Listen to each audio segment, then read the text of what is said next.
Well, we're back. We've had a pretty interesting week. Sorry I missed the game on Thursday, but it was a pretty interesting one. Hope you are all doing well. We're just running up some tests now, make sure everything is fine. How you doing, Michael? Hope you're well, my guy. Just getting this fixed and that fixed, and we should, by all accounts, be working in live. What's good? What's popping? We should have everything working as intended. Music, just need to kind of tweak that down just a wee tad, nothing too much, just enough so that it's barely noticeable. There we go, that's good enough. How yous all doing? Hope yous are well. Hope that yous have had a pretty fun time since that game on Thursday, to be honest with you. Yeah, I had, other things to deal with on that particular day. The day after was just as busy, to be honest with you. But don't worry, I did see it. I was watching the game where I could. And to be fair, some performance fest, quite happy with it. 3-1 against Feyenoord the last time out, so hopefully we take that form into today's game. That's about as the minimum as we can hope.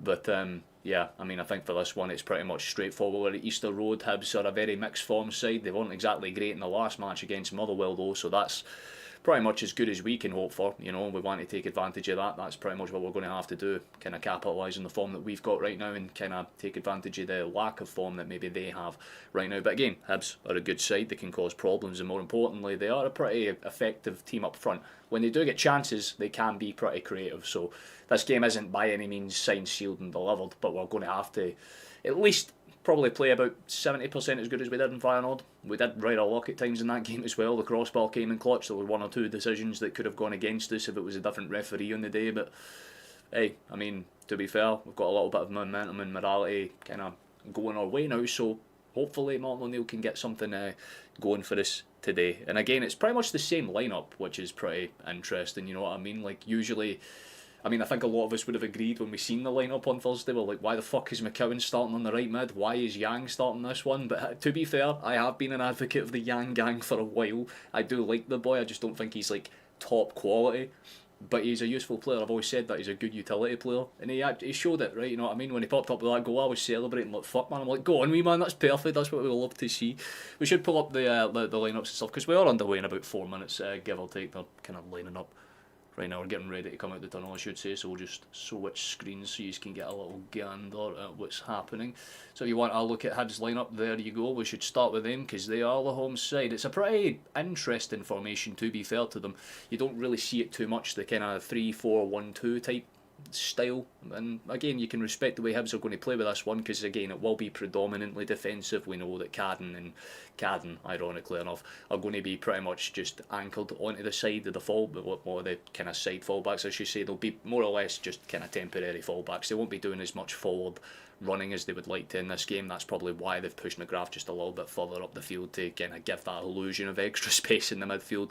But the priority is to win that midfield battle, which is, understandable. It's where Celtic's strengths are. If anyone was watching that Feyenoord game, I think it was quite obvious from all of our perspectives that the midfield three were pretty much the reason we got across the line. Hatate was brilliant and Giles was very, very technically brilliant as well, and McGregor was doing McGregor things, so we can't really argue with it too much. But we should just read some comments here. How you doing, David? Nice to see you, mate. You can't have a feel, but this is the biggest fuck up of all time. Replacing Martin O'Neill with someone known well, fair enough. I get your argument, man, but Martin O'Neill came in as like a temporary solution. I think everybody knew that. Trust me, I'm in the same boat where I'm like, why would you want to kind of fix what isn't broken? Martin O'Neill's picked up predominantly just wins. The only time he's lost was, being thrown in the deep end against Michelin, who are, currently in the top 8 in the fucking Europa League, so there's no shame in losing that match. I think as a whole, people will be a little bit saddened when O'Neill leaves. I'm definitely one of them. I've been an advocate. If we were going to go for a manager, we might as well just wait and then try and get Knutson in, but if that isn't happening, then I guess we do need to get a coach at some point.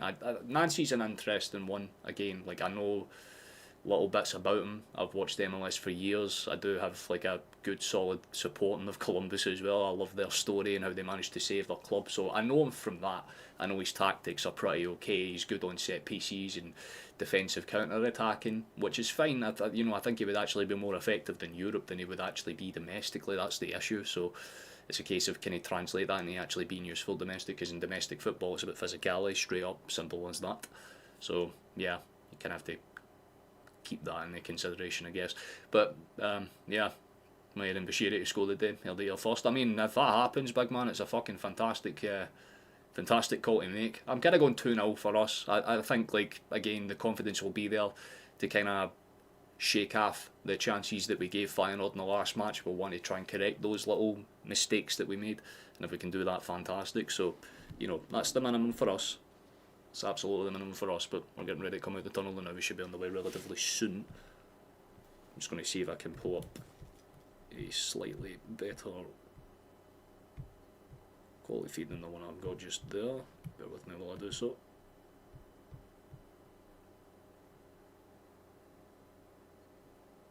Fantastic. Well, there you go. That just shows how that works, I guess. We should read out the lineups and stuff while we're here. So I guess we'll start with Hibs. Salinger's their man between the sticks, and will be Bashiri and O'Hara are the ones that are starting in the centre back kind of spots. Cadden, like we've previously affirmation, they'll be going to be playing as kind of like their false wing backs, if you want to kind of call it that, but more or less they're left and right mid. They got Mulligan and Shava, or is it Shiwa? I'm pretty sure it's Shiwa, right? Like, if I'm pronouncing that one right, I'm going to guess it's that. Got Jamie McGrath starting as their central attacking midfielder, with Kieran Bowie and Martin Boyle as their two strikers. For us, it's pretty much unchanged. The Yang Gang stays strong. He stays out on that left hand side. No Tenekte coming in to replace him. The only change in this side, ironically enough, is the left back spot. Tierney is out. Sirachi is in. It's more or less just a fatigue and, you know, maintenance thing, you would imagine. But it's Schmeichel in between the sticks, Scales and Trusty, Donovan and Sirachi as our full backs, and Giles, McGregor and of course Rio as our midfield three. McCowan, Maeda and Yang as our front. I don't mind it too much, although you feel like Forrest would be a little bit kind of pet peeved. Just a little, just a tiny bit annoyed, like, what the fuck do I need to do to get a game? Of course, we'll probably do the same thing, where if we need to make changes, you'll probably see Tenekte and Nygren be kind of brought on to do what they need to do, so that will be an interesting one to watch for damn sure. But I like the way that we've lined up. It's a good system. It did a solid job on Thursday, so it's a case of seeing if it can rinse and repeat the process. McCowan was pretty good in the first half, not so much the second, so like I said, those changes will probably come a little bit earlier than we would expect. I don't see them coming around the 65th. You'd probably expect them to happen in the 50s type region. The players are adjusted. Well, have to adjust again. It always takes a few weeks. Do we have time for that? It depends, honestly. Again, Nancy's a guy that's more specific to man management, right? He's not really more of a kind of team coalescer. He likes to work individually, more or less with the youngsters as well. So there are positives to him. I'm not going to sit there and be like, oh, he's shite because he's French and for the MLS. Nah, I mean, the guy's obviously got an understanding of European football. He's French, right? He just translated it to the MLS. If you ask anyone that's American that watched Columbus during their MLS Cup run, they'll tell you that the reason they won was because they played a European brand of football in an American league. That's why it worked so well, because even I think they lost one of their key players in the middle of one of their seasons, and they still managed to win the Cup that year. I think it was Zellerian. So, yeah, I mean, he's definitely got positives. But we're about to get underway here. Hibs are about to get the ball rolling, and hopefully a decent performance is all we can really hope for at the end of the day. We should just scroll up here, give us a little refresh, and we should have a live. There we go, fantastic. We can just switch over to these stats here. You know the drill. I will update over the next 2-3 minutes, basically. How you doing, Schnev? Nice to see you, my guy. Likewise with you, Rap. Hope you're enjoying yourselves. It's not a packed out Easter Road by any means. I want to clarify this. There's you know, a few empty seats, but like I said, you know, at the start of this stream, Hibs haven't been in the best of form. They've had good moments, don't get me wrong, but most of the moments have been very hard fought, and more importantly have kind of fell off since their really good stint of form before the season even really started, you know, with the qualifiers and stuff in Europe. They were actually probably more impressive then. But Easter Road is one of those places where they can just randomly dig out a result, so you have to kind of be switched on and aware of that. And again, they've got some very intriguing players that have featured in a lot of positive ways for them this season. Kieran Bowie's probably the pick out of the litter for that one, but obviously McGrath too. A wild throw into the box, headed up in a way not necessarily cleared. Popped down calm enough, but again, not really comfortably dealt with. Don't mind it too much, that cross is slightly dangerous actually. There was a bit of pressure there. He was a lot further up the field than he should have been, but nonetheless. Case in point, Hibs will have that kind of higher line. Their goal will be pretty much keep the midfield as quiet as possible. If they can do that, then it you know, saves a lot of complicated issues, but they're going to have to try and play through Celtic's midfield, and even Feyenoord struggled to do that at times. There was one really good killer ball that killed us in that match, so we just kind of have to keep things simplified. I do apologise if I just like abruptly stopped talking, by the way, but I literally had a tooth ripped out of my face like a day and a half ago. Well, that's awkward. Okay, yeah, could have been something there for Hibs, but Schmeichel gathers it calm enough from the cross for Boyle. I think he just kind of got caught in two minds. Can't blame him too much. Good touch back for Sriracha. He's going to put Scales under a tiny bit of pressure. It's a risky pass for Schmeichel, and the referee's not interested in giving a foul for a clear push in the back, but fair enough, I guess. Hibs retain the ball, try and keep it in play. It's a good wee touch, actually. Give him credit there, Card, and he forces the issue. Stays with the play, but it bounces out, and eventually it's just a goal kick for us. That's always good to see you as well, Schneb, mate. Hope you're enjoying yourself. Tim will tell. Still not confident of... yeah, no, to be fair, mate. I think it's a universal thing where all of us are in agreement that Martin O'Neill has knocked it out the park when he came in. See what it reminds me of, if any of you remember a few seasons ago when we had John Kennedy take over for a bit, and he actually did a very solid job, and you couldn't really argue with what he was doing. Martin O'Neill's doing the same thing. He's been predominantly positive. He's got the players playing some decent stuff again. There's at least some belief in the boys, and you know, while things might not be in fifth gear and we're, you know, cruising ahead of the pack or anything, we've certainly ramped up the pressure. I mean, Hearts are fully aware that if they don't win the next game, then Celtic are literally a point away from them with that extra game in hand. So we've already done what we needed to do. A lot of us were saying as long as Martin O'Neill kept within touching distance of Hearts by the time our new manager came in, we would have taken it.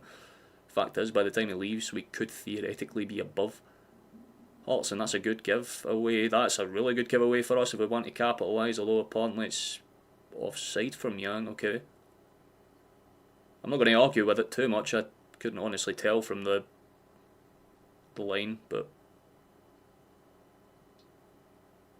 it looked like he was on. It's played forward by Hibs. He'll try and force a deflection, bounces out, and I think it's a corner kick. Good step in for Sriracha. Had to time it well enough.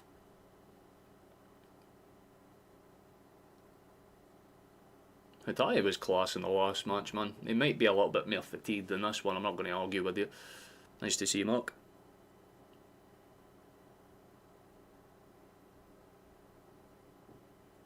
I wouldn't give him too much shit, Rob. He has technically only been on the pitch for like 4 minutes. That's a good header on, actually. Good shift there for Yang, and he's got the run to continue on to. He's going to be chased down. Does well to step inside. Oh, that's a lovely wee touch, in fairness. Got to give him credit though. That was a well-timed step in that. Hibs will send it forward looking for any one of their front men. McGrath doesn't win that battle. Celtic have it in behind. Well played. It's not the greatest touch from Dyson at all, to be honest with you. It's hooked away in the end quite comfortably. Chase down's on. Schmeichel comes out, pops it on with his head, and Scales retains it. Blonde to blonde action. Now, good shit to see. Good composure for the day to take that one. Some passes, and it's eventually laid across to Trusty. Played forward, could look for an open space here. Opts to play it safe instead though, and it's maybe a bit too safe, because it just forces a pass out to the side, which was probably unnecessary. I'll just get the throw in from it.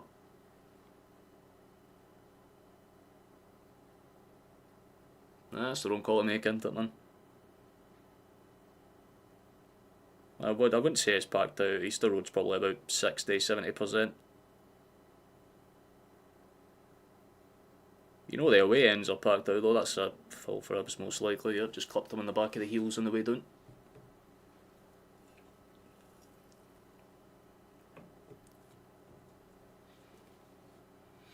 The maroon wheels are starting to look a bit wobbly. It's what everybody said, man. I mean, if you go back to some of the older VODs before the international break, it's what I was pretty much saying. Like Aberdeen did the same thing last season. Wait until the second international break. That's when you start to get the complacency. That's when you start to get the people that think they're doing better than they should, so they start to take their foot off the gas, and Hearts are full of players that will do that by definition anyway.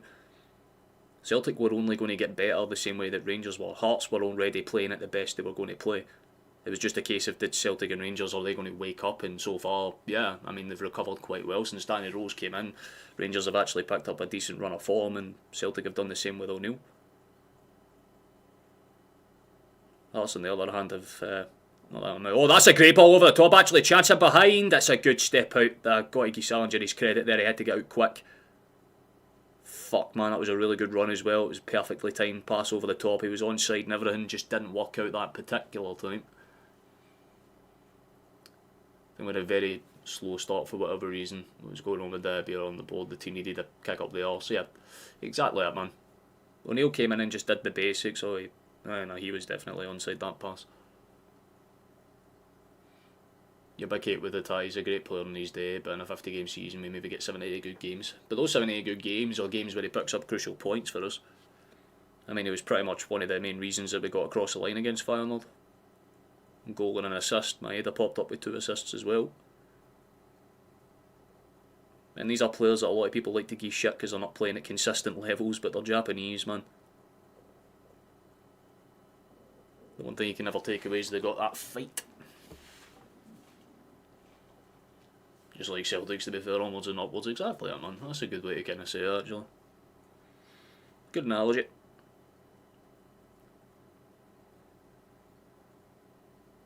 Somebody passing out and around the back. That could be calm enough.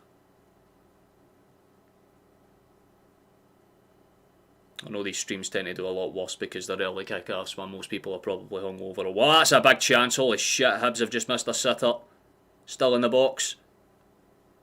Another block and eventually hooked away and cleared by Scales, but it's still dangerous enough. It's in our half. It was a great kind of flash ball across the face of the box for Carden. It just didn't work out.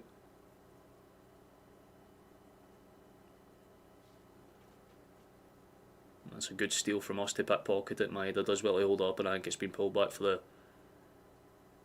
grab it shot there on the has. Yeah, a massive let off indeed there, Rab. Pretty easy for the cross to come in. It was just lucky that he didn't get a...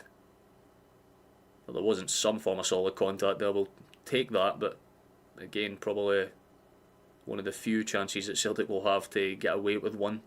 You're not going to get away with that too much, so do not do that shit again, respectfully. We'll have it. Calmly shafts it up into the side. It's the Carden on the right hand side that gets it this time, back towards Salinger. Bashiri. And his centre back compatriots played up to the other Carden this time. Just side to side for Hibs, but they're doing well to retain the ball.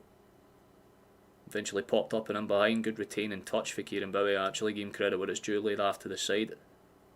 Long switch across the way. Good touch by Carden. He's got space to run into. Young will have to chase it back.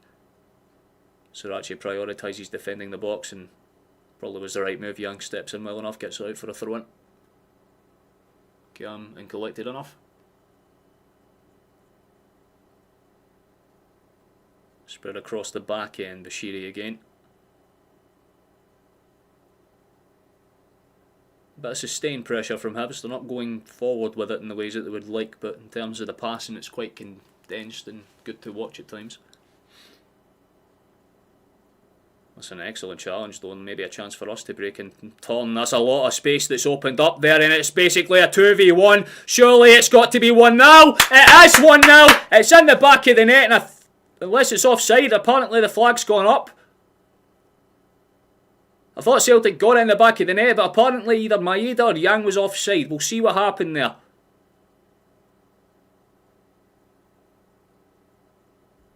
Oh, he is, to be fair. The pass through to Yang's offside is just slightly delayed by McCowan. Nothing wrong. I was going to say, like, I didn't think Maeda was off, but it would have been a question if it was Yang. It was Yang that was offside just by a ball here. It was nearly one. Case in point, though, we show that we can do damage on counter-attacks, and that's exactly what we need to do more of. Maybe just a bit of a quicker pass for McCowan, but took the extra touch to make sure he got the pass right, which you can't really fault. Hibs now try to go into the box, and they've just missed a sitter as well. Boyle's trying to claim a penalty because the man's like literally just a shithouse merchant. We know what Boyle does. I remember that game against Partizan, he was an absolute fucking shithouse merchant to the highest level, man. He is onside, but yeah, definitely doesn't get brought down. He just misses the shot and then goes down looking for the foul to make it seem like he didn't just miss an absolute fucking sitter. It's a horrible miss again. Hibs survived the skin of their teeth with that kind of offside call, and then we survived by our skin of our teeth with that missed chance. It's end to end. Maybe got to fucking start marking your man, Donovan. That's twice down that side you've been fucking easily bested for an easy cross. Maybe fucking mark your fella. I like you, kid, but you can't fucking keep doing this shit. It is a big problem with you. Stick a fucking leg out and make the cross upward at the very goddamn least. Siraji's giving the ball away here. This is just poor as fuck. Ball out into space. Shot from Hibs. It's over the top. Nowhere near the goal in the end, but respectable enough attempt from McGrath. He just can't really keep it down. One thing I'll ask while we're in a little bit of break of play for those that are here, I know the numbers are probably doing pretty bad, but if you could leave a like in the stream, that'd be very much appreciated. Does well to at least try and keep us in the algorithm.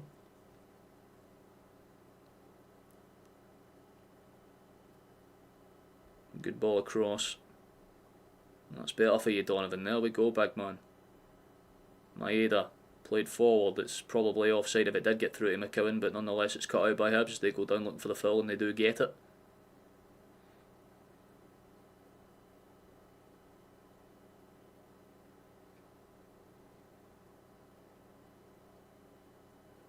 Calm enough from them. Can't really argue with the style of play that Hibs have approached this opening kind of stint of the match with. Just trying to kind of pull Celtic into awkward positions, and then it's one or two really quick balls forward that they're trying to capitalise on, which you can respect. It's not the worst tactic in the world for sure.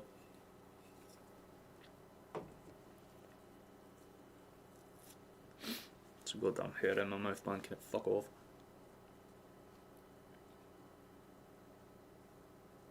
That's a can pass for Rio. McGregor just rolls it on. Scales should just extend the play out towards the Argentine on the left hand side. Sirachi gets it, starts to bomb forward.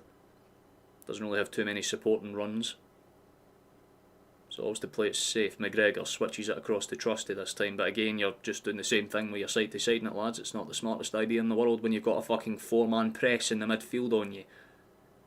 How are you going to break the line by keeping it on the fucking ground? You need to start popping it with height. Scales rolled out. Calm off the arm there, we respect that. It's a good pass. Here's the skipper. Oh fuck me, it's a bad time to fall over, but a good steal for McGregor should keep the pressure on, bundles his man over, and that's probably going to be a fault, and his advantage was played very, very briefly. Can't argue with it too much. He had the right to chase down a bit, but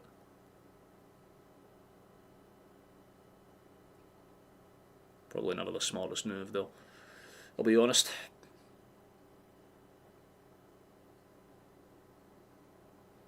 But it's shown at the start of the match, Hibs have probably been the better side so far. It's hard to argue against that. Celtic have only made one chance, and we did score it, but it was offside, so it doesn't technically count as a shot. Hibs are having cracks, a few for range, one or two half decent ones, and a few balls into the boxes where they haven't even really had shots at all, but certainly in dangerous areas. They're playing with a bit of intent of press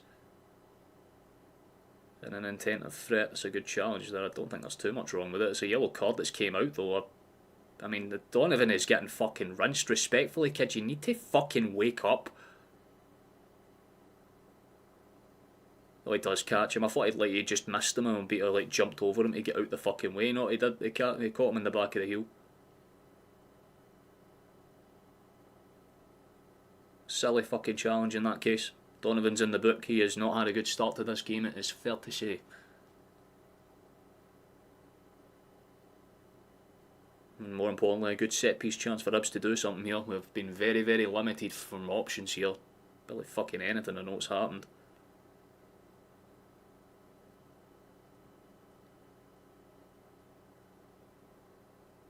Curious to see where this one gets swung in. Nowhere in particular hooked away in the end by McGregor. Will be a throw-in just inside of our half.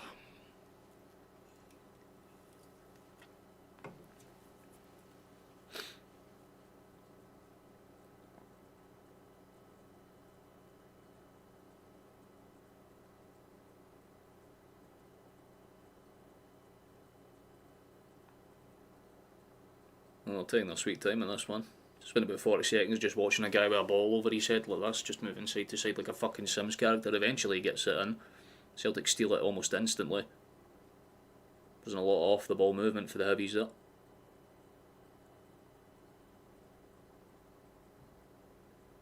Kinda getting annoyed at how many times I'm seeing Schmeichel have to play the ball out for the back to fucking scales like that, man. Like, we should be the ones doing a lot more of the pressing, man. The confidence should be there for the Feyenoord match, and the only player that looks like he's got any fucking rhythm to his game right now is probably Yang.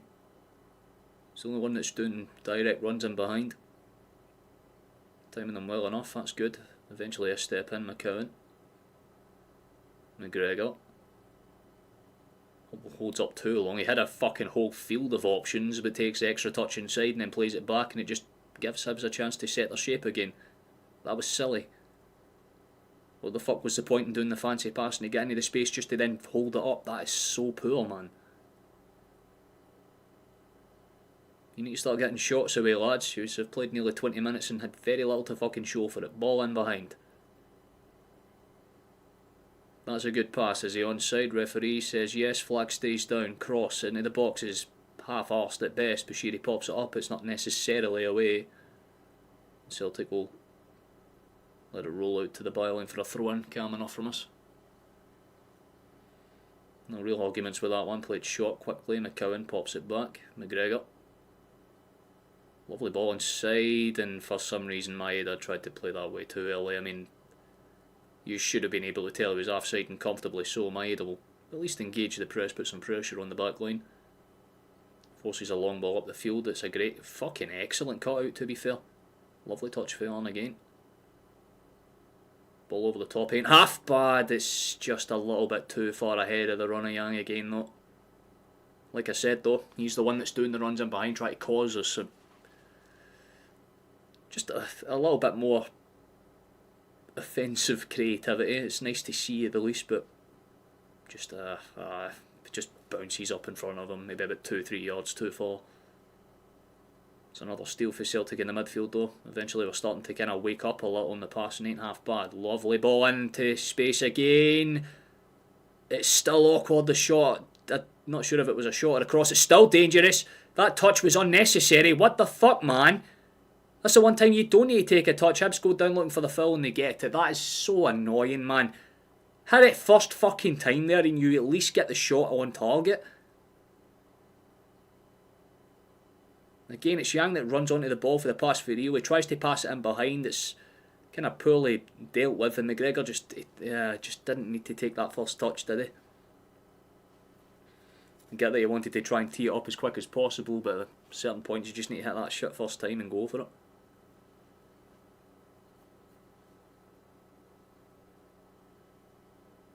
Once again though, Celtic steal the ball. It's a poor pass out though, it's got to be said, and Hibs can retain it.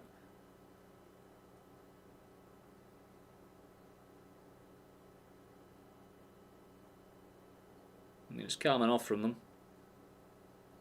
They survived a little stave of pressure from us, let's say, nothing too severe, but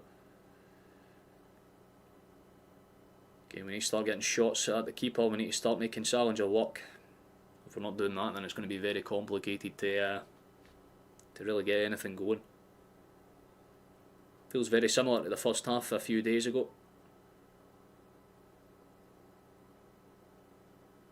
Best chance of the game that we've had. This came from an offside scenario. Sirachi stayed down holding his back. It would be fucking typical if there was another injury to add to the list. Get up off your feet, man. Thank you. We do not need to see another one.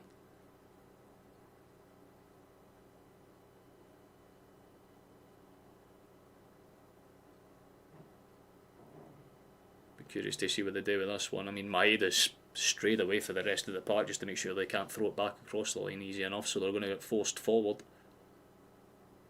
And in fairness to McGrath, he does win the original flick on it, just finds a Celtic shot on the deflection.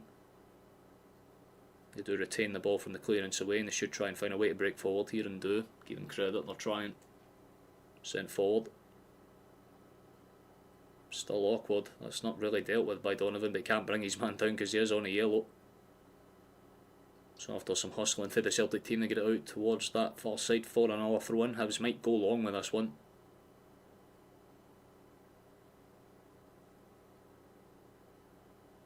There's a slight raise of noise in the crowd for this one. You definitely know it's going to go straight into the box. They'll try and find someone, whether that be Rocky Bashiri or Ara. They've got numbers and bodies in there that they can rely on, should they need to.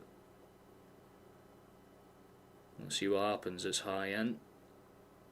The knockdown is won by Hibs, but no real shot comes from it. Celtic just encompass the box, keep it awkward. It's headed up and away and eventually flicked on and away once again by Yang. Maeda will engage the press, try and force the issue, as will Yang. I like that. They're at least trying to force Hibs to make decisions and quickly. Salinger sends it high and forward looking for either Boyle or Bowie. Doesn't find either of them, no. But again, that's really calm. I was going to say really calm there, but he gives the ball away in poor essence of form straight afterwards. McGregor does well to flick it over the top. Yang. So another poor giveaway for Hibs. So a few times they've done it in a few minutes now. It's slightly noticeable. I don't think they'll be too concerned by it this early on, but if they're doing it a lot more in the second half, it will probably cause some problems when Celtic have fresher legs on the pitch. Like I said, we do have a lot of strength on that bench we can call on. This is by no means the strongest Celtic 11 we've got. Midfield are doing a decent enough job. Yang's been pretty good. Looks like he's trying to fight for his spot, and it's nice to see that, man. Scales.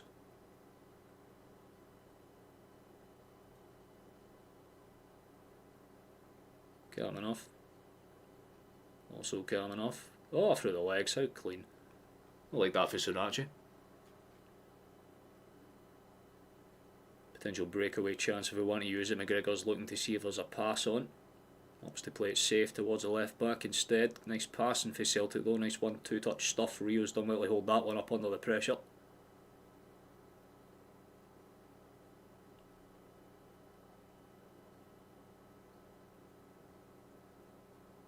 Oh, good step to the side. McCowan and Arnold just playing around with the space that they do have. Not a lot of it to work with though. And eventually there's that switch. Yang plays it inside.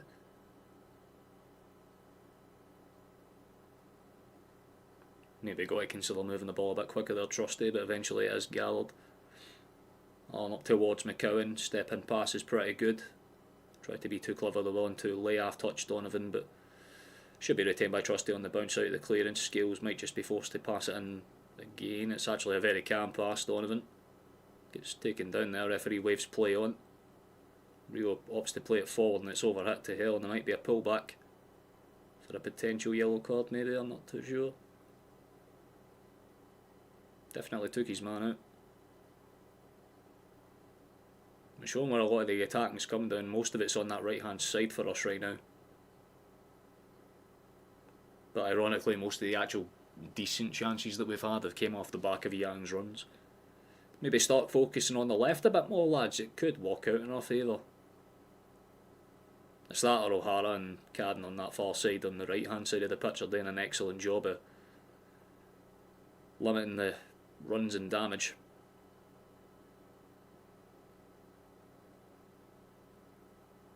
And to be fair, you would imagine Hibs would be funneling it down that side of the park in the search of trying to potentially get Donovan sent off. We know the Hibs are a team that like to kind of pick certain players and go after them during games in that sense. Most teams do it, and why clarify, I'm not giving them shit for that. Oh, that's a awkward giveaway. Hibs have done exactly what Feyenoord have done. Celtic lead 1-0. That is a horrible mistake. But almost in a rinse and repeat of what happened a few days ago. It's just reversed the fucking situation of who gets it to who. This time it's Rio that steals it, gets it to Maeda. And Maeda's got a tap in. It's a horrible mistake at the back. Salinger just panics. It's not the greatest ball out. They do a horrible job of trying to retain it. Rio steals it quite fucking easily. Lays it on a plate for Daisen Maeda, who's got all the time in the world to just pick his spot. Rolls it into the middle of the net. We're 1-0 up. It's a... You've got to say, man, we've had our fair share of luck in recent fixtures. That is the epitome of it, but it comes from that press. Brilliant work for the Japanese man again. I want you to give him shit now, Rob, please. That's why. That's why I like Rio. The guy's consistent. That's a good step out, man. Maeda's there, doesn't waste any time, doesn't take that extra unnecessary touch. There you go. About as calm as you can fucking ask. Decent. We take it. That's okay. Solid enough for us. There we go. We've got one on the board. It's taken a bit of time. And it's basically been gifted to us by the Hibs players, let's be honest with you, man. Salingers had very little to do this match. But you put them under pressure at the right times, anything can happen, and now all of a sudden Celtic are looking to break in numbers. It's a great ball out towards the side. Sriracha and Yang bombing down that left hand side. The ball into the box ain't half bad. Good. Oh, I thought it was a good save, but it's gone in anyway. It's a goal for Celtic. It's 2-0. Arm's gone down. He looks like he's hurt himself maybe in the crossfire of getting the header off, but the header's in. Yellow cards came out.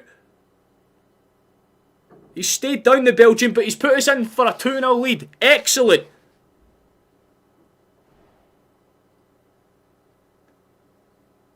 Lovely work down that left-hand side between Yang and Sriracha. The ball in is perfect for the Belgian, and it's a high foot. Catches on. He still manages to get the header and get it in. It's a horrible mistake to just let us do that, man. 2 goals in 2 minutes, basically. And I tell you what, they might need to do all that check back because it is a high foot and he catches on. He definitely catches the Belgian. He still does well enough to get his head to it. I love the fucking fight there. There might potentially be a review for a red. Orn's still being seen to. We love that for the Belgian though. McGrath's only been shown the yellow as of now, but honestly, that's a high foot to the face, man. Although I guess Orn is kind of ducking down into it, so it's, you know, it's one of those. Maybe if it depends on the referee, honestly. It's Nick Walsh on VR and he's a bit more lenient with those types of decisions, so maybe it will just stay yellow, but fucking love that, man, for Orn. He just gets his head across it, pops it up, and it's a great... I honestly thought the keeper had done enough. But the big Belgian manages to squeeze it in, and we've got 2 in basically 2 minutes. Nice to see you, Caden. How you doing, my guy? Still give a shit. Exactly. I was being sarcastic, Rob. I want to clarify. It looks like it should be a red, man. They have to maybe... Like, if they go to the monitor, they will 100% give that as a red. It's a high foot that catches the player. He doesn't catch the ball. And the slow motion doesn't make it look that much better. You feel like Hibs might get away with one a little there. But right now the priority is to make sure that Orn's okay.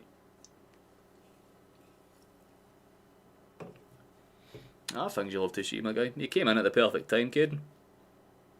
Pretty stale for the first 25 minutes or so, but the last 5 have been pretty fucking excellent. The big man's on his feet, good to see.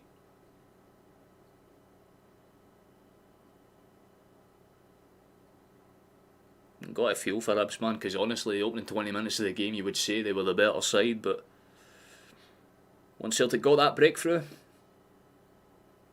it is, I think it's just rattled Hibs in a way that they weren't expecting, man. They've not decided to go to VR to check it, no red card offence potentially, which honestly is fair enough. I can't argue with it too much. I'm guessing it's because St Giles tried to like duck his head down. But because he did that, we're 2-0 up, and I will absolutely take that as a trade-off. Fair enough, man. Even if he has a bit of a wonky nose afterwards. Excellent commitment for the big man. Things you love to see. Midfielders are coming in clutch already. This match again, like I said, the battle in the midfield, and so far it's definitely in Celtic's favour. One of them's popped up with a goal now, and the other's popped up with the assist, so solid on all fronts. Don't think David Gray will be too chuffed, to be honest with you. I mean, it will be a massive kick in the teeth when you consider the fact that it's basically we've had 2 shots and scored them both.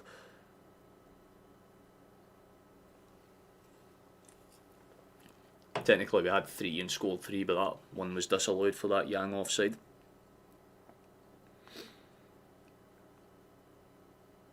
But considering the fact it's a very unique Celtic lineup, it's I mean, at least in terms of the front three,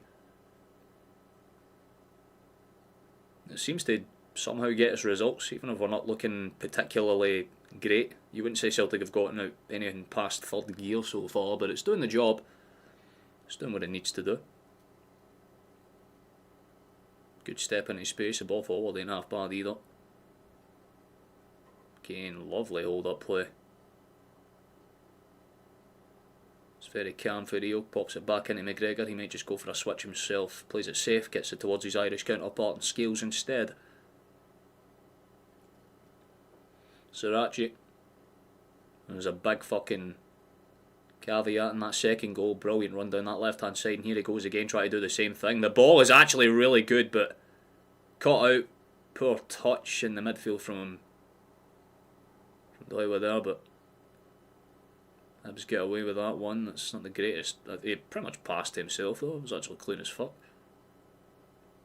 Fair enough, Bowie, fair enough. Bashiri. O'Hara. Oh, it was a chase down another loose pass for Salinger, but this one walks out. Thankfully, you can tell by his reaction, his arm immediately kind of goes up into the air as if he's like, sorry lads. Nonetheless, down that left hand side it goes. It's just a simple push off. Prioritise the defence, that's calm enough.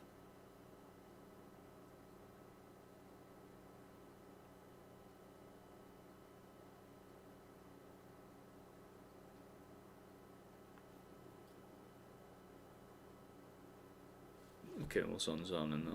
That's an interesting one. Could have gone for a more simple ball across the face there, but he tried to be a bit too clever. I can see what he was trying to do. Just maybe didn't work out as intended. Nonetheless, we'll get something for this throw-in. Oh, actually they do win the knock-on. It could have been dangerous. Some bobbles and turnovers, and there's a few boos there around Easter Road. But it didn't look like there was a foul on him, and the switch forward ain't half bad either. Great steal for Hibs to get it back, though. They had to get a touch on that, or it could have been fucking problematic as hell for them to survive. So still a Martin, he's still on the touchline, still repping the tracksuit.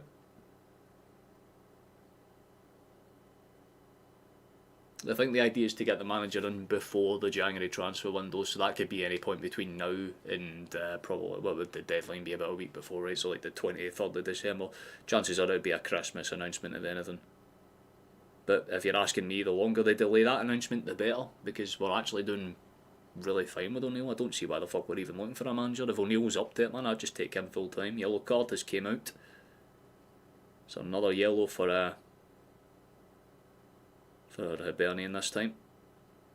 I think he just followed through late in his man. It didn't look like a particularly bad challenge. I think he just, yeah, kind of caught the tap by his toe. Fair enough then.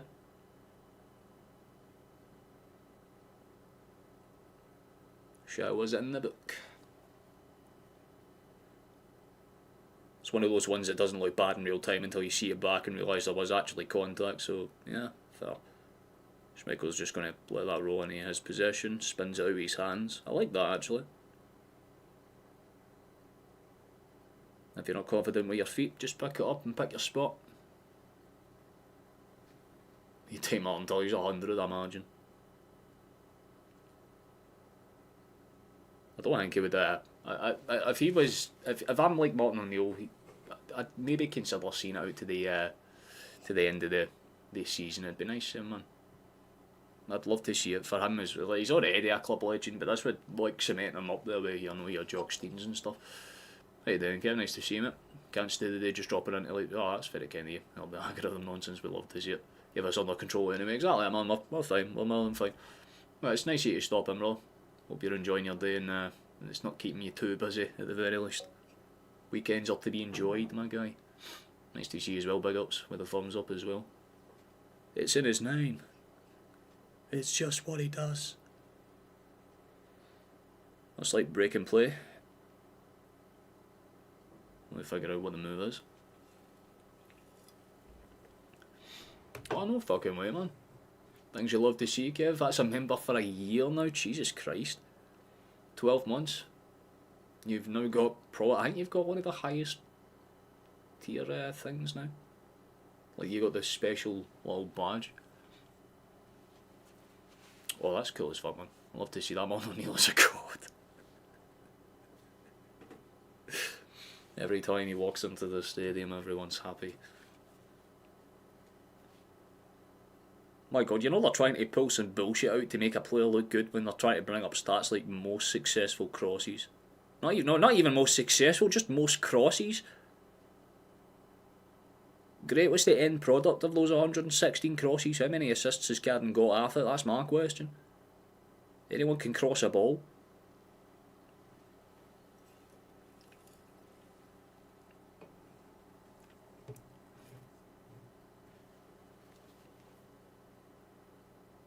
I can't imagine only one goal.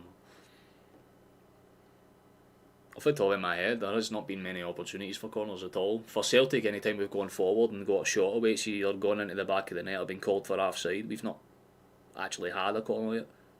And Hibs have only... Yeah, I think Hibs have generally just had the one. There's not been too many creative chances.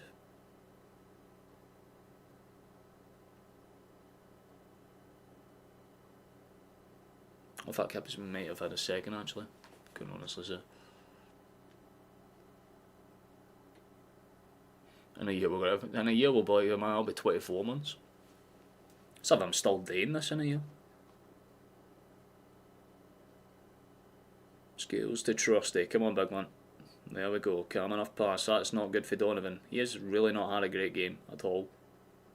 Does well to win that one back though. Give him credit where it's due. Certainly be the weakest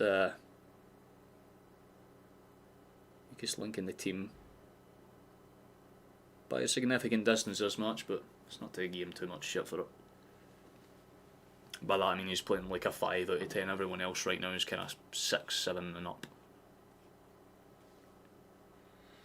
Well, he's the second one to reach that milestone behind Flash. It's a genuinely impressive feat.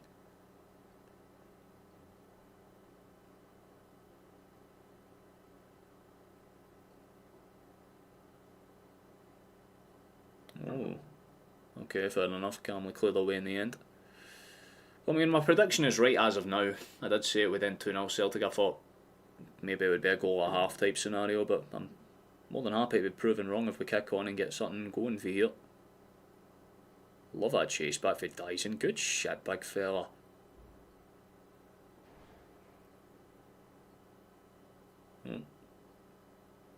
If they switch out a shot, I'm going to guess there was a rip somewhere.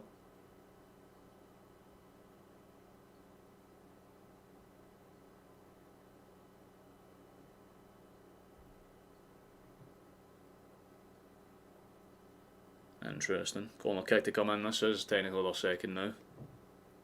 Thrown into the box. Popped up and not necessarily cleared away. Schmeichel will just kind of step onto it. Close away some debris for the field. Love to see that. Man likes to keep his box clean. That's how you know he's well shaven, for fuck's sake, man. There's a good ball down the left hand side. Let's see if we've got a chase. No, fair enough. So actually just plays it safe. Scale switches it across. Trusty again. Be back soon, not a problem at all, man.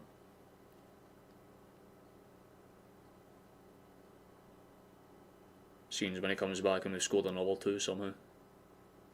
Oh, lovely spin. And touch. Go on, Dyson.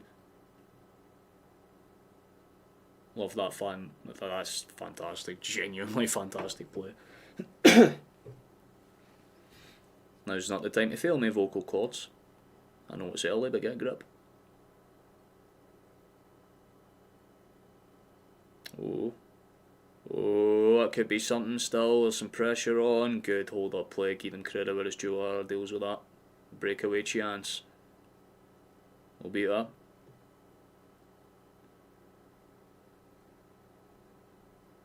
Well, if it's not the greatest exchange pass on behind, Celtic should retain it.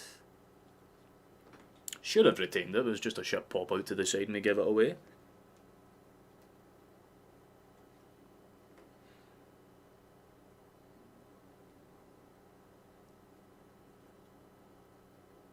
Salinger's just probably waiting to see if Maeda steps in before he punts it forward. Maeda doesn't bite, so the punt's sent out anyway, headed up by... Nice, okay. The pop-up was clean, the touchdown was just as fucking nice.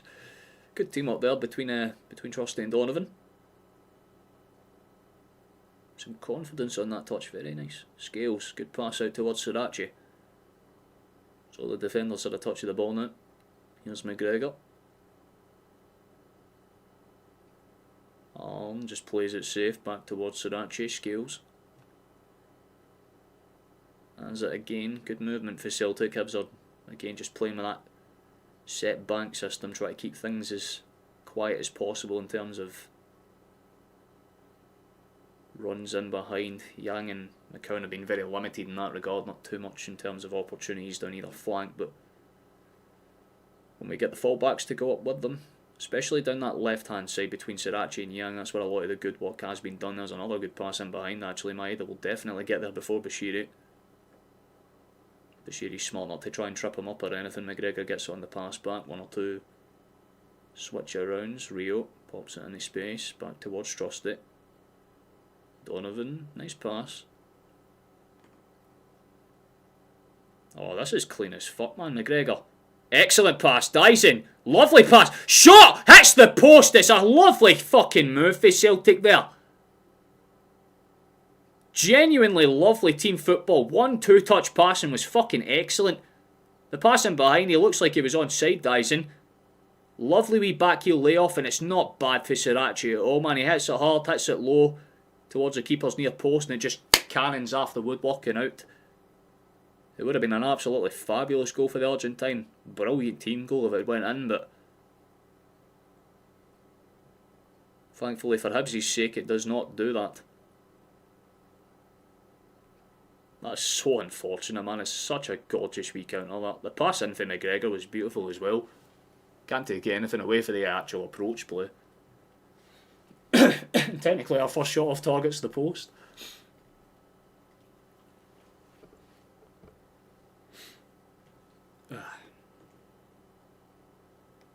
No, not too much time left in this first half now. I love when there's grunt balls. It's fun, man. I literally spent about 2-3 hours this morning making sure that my vocal cords were ready for this. Start screaming, of course. It's like, yeah, now you just need to cough all the fucking time. Pass it off, man.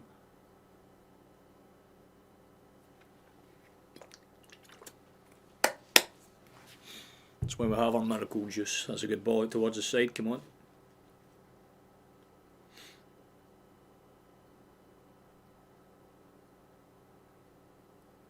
How many people have got in chat right now? I can't see the viewer count, but I'm judging by the lack of comments coming in, it'll be like less than 30. Which is fine, I want to clarify. I don't mind, I understand it's an early ass kick-off on a Sunday morning. Not many people want to be willingly awake at that time. Well, I'm... 2 minutes.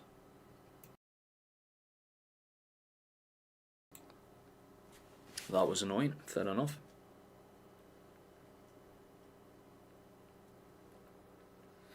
Just blocking my ability to speak, not fun.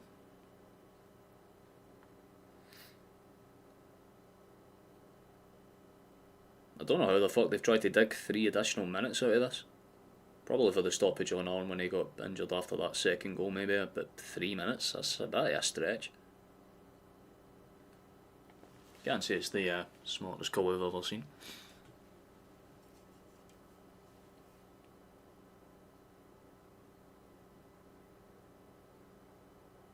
I think as a whole it's pretty much what you would expect. Hibs started the game relatively fast, good opening 10-15 minute stint. Celtic took over from that point, and once the first one went in, it's more or less been one-way traffic. Celtic have had a bit more of the ball. Some pretty good opportunities, and technically we could have been 4-0 up. Sriracha hitting the post and Jan being about maybe half a yard or so offside, and he's running behind. So I think as a whole, don't think many Celtic fans will be complaining about this whatsoever. Very solid across the board. I don't mind it too much if we get in towards this Oh, yeah, I was going to say, if we got any odds the second half and it was 2-1, it would have been slightly more awkward. It took a slight deflection on the shot on the way through. Schmeichel gathers it calm enough. Can you imagine the whistle would be going at any point in the next 10-15 seconds?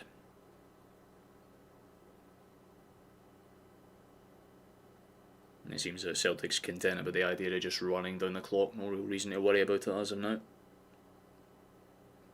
Scales switches it across, trust it. We're not officially on referee's time. They have time for one last counter attack over the top though. It's actually a good ball. McCowan's on the far side. It could be a very late steal for a third. Instead it deflects out, corner kick, and we'll get one of those instead. It will definitely be the last action of the half, you would imagine.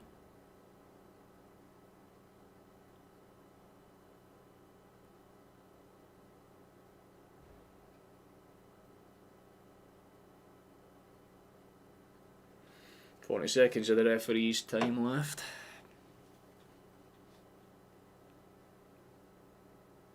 Two and a half minutes to the additionals down, so definitely probably this will be the last chance of the half for anyone to pop up with another goal contribution. Let's see what the Belgian does here on Gilles. Go on angles. Not horrible, but not particularly too threatening. Full on a Hibs player, and that should be half time. Too early for chat. I feel like a lot of people are in that same boat, to be fair.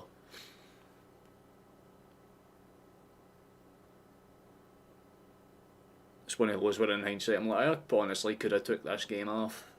Probably should have.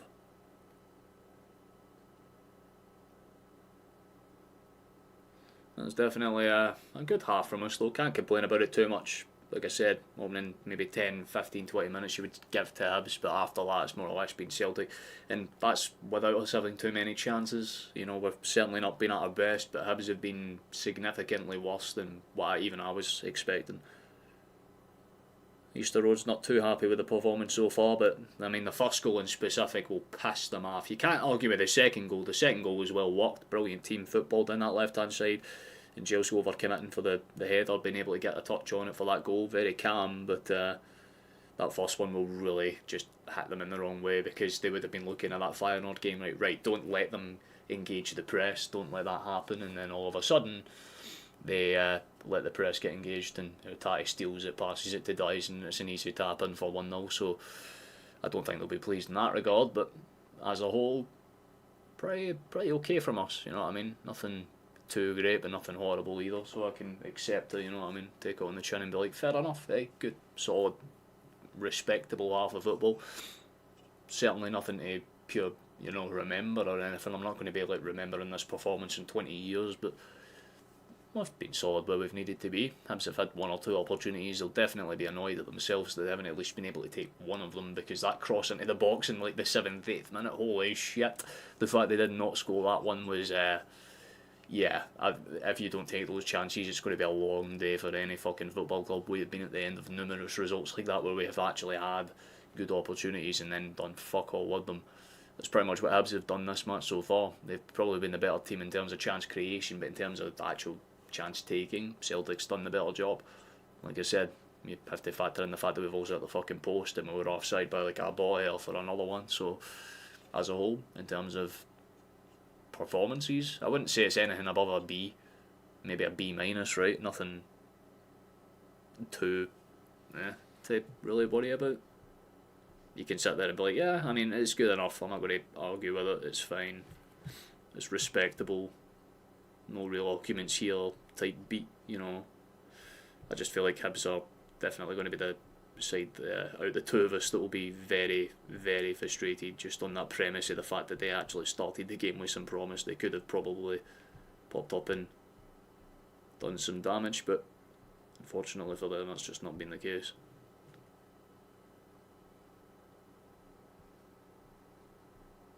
So I think as a whole, not too bad at all. Suppose we can catch up with everyone that is in chat, he's all doing. Good enough week so far. and he's still recovering from any potential hangovers. It's kind of why I'm glad I don't drink.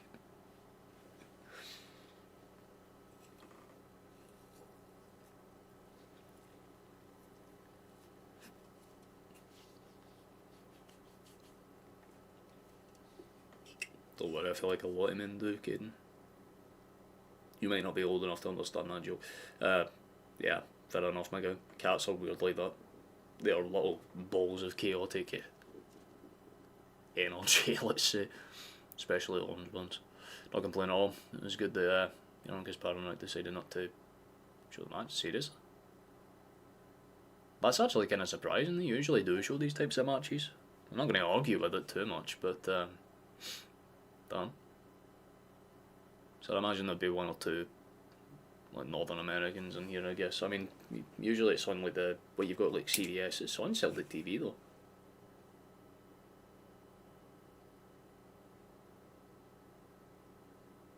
Like, there are numerous ways to watch this match. I'm going to guess that's probably factoring in the view count as well. Again, not that I mind or anything, it's relatively okay. I'm going to check that because I think my phone went off at half time, but I'm not too sure.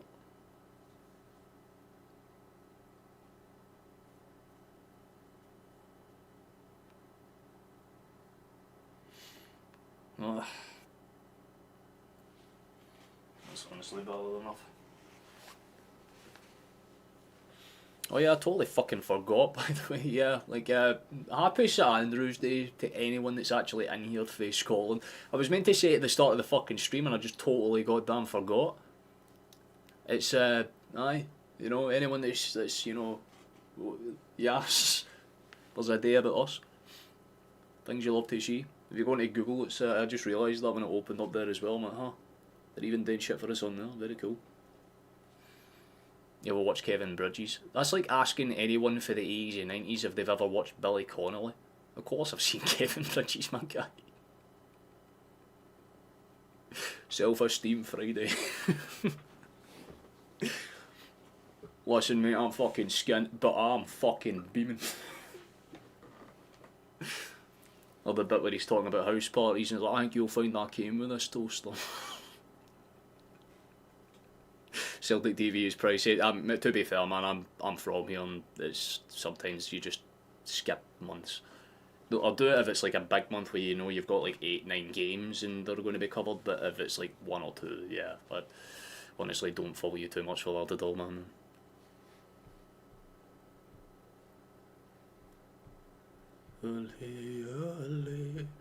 Are there any other games that are going on? I'm kind of curious to see if there's because I imagine there'd be some Premier League matches, right?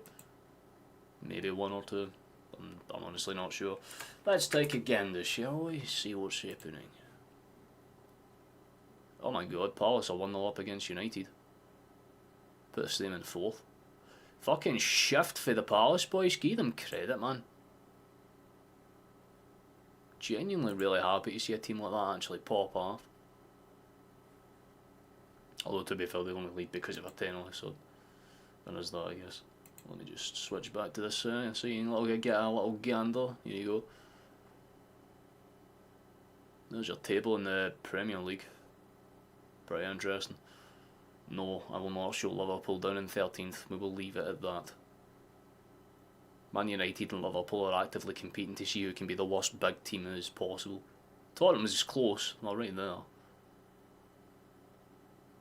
Wolves have picked up 2 fucking points, my god, man. I checked like 5 games into the season and I think they had 2 points. Have they just lost every match, basically? Fair enough. Is there any other results around any other leagues you want to take or want me to take a gander at, I should say? Or we're waiting for the second half to come around. You mean a joke and of course I would. An empty eye when Motherwell was, I didn't know that was a great result for the Whale. I'm glad you know exactly what fucking thing I'm talking about, man. It's class. It's like you're just sitting there, it's like, mate, I don't even know your name. It's like, I see that one time where I was like, I shouldn't have done that, man. I was out of line. Those types of fucking, I don't know, man. Like, Kevin Bridges is goated. That'll be a pound for the bus skit, because I've genuinely been that kid. That mad fucking junkie that comes over and they're like, you got a quid for the bus, wee man? I'm no way, I don't have the money for it. And you're just like, oh no. Oh, when they turn and start yapping at you in the bus or the inside out Tesco or fucking Aldi, but there's just like, I think it's because he comes from the same areas as, like, if you grew up in like the kind of poor areas of Scotland, you just appreciate the humour. It's class.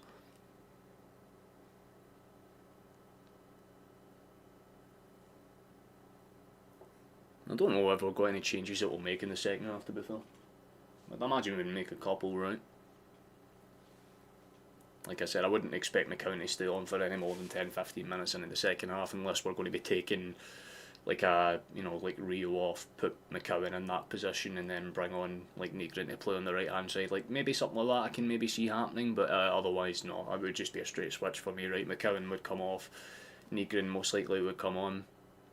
Or hell, you could even push Yang over to the right and maybe bring on Tenecte, something like that. It's, you know, we have options.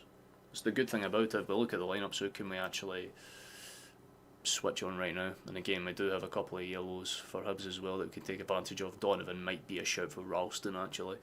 Could go for Balikwisha and Tenecte, could bring on Bernardo. Yeah, I mean, it's pretty much what you would expect.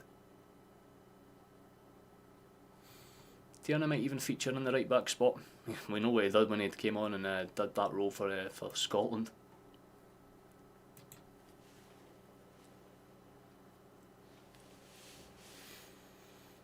And Clyde Boyman fucking...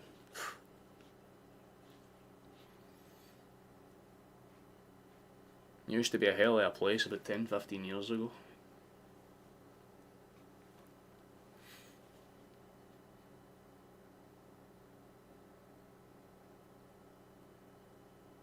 Now they've got that new bridge. Upgrade unlocked. The people of Clydebank have decided to advance.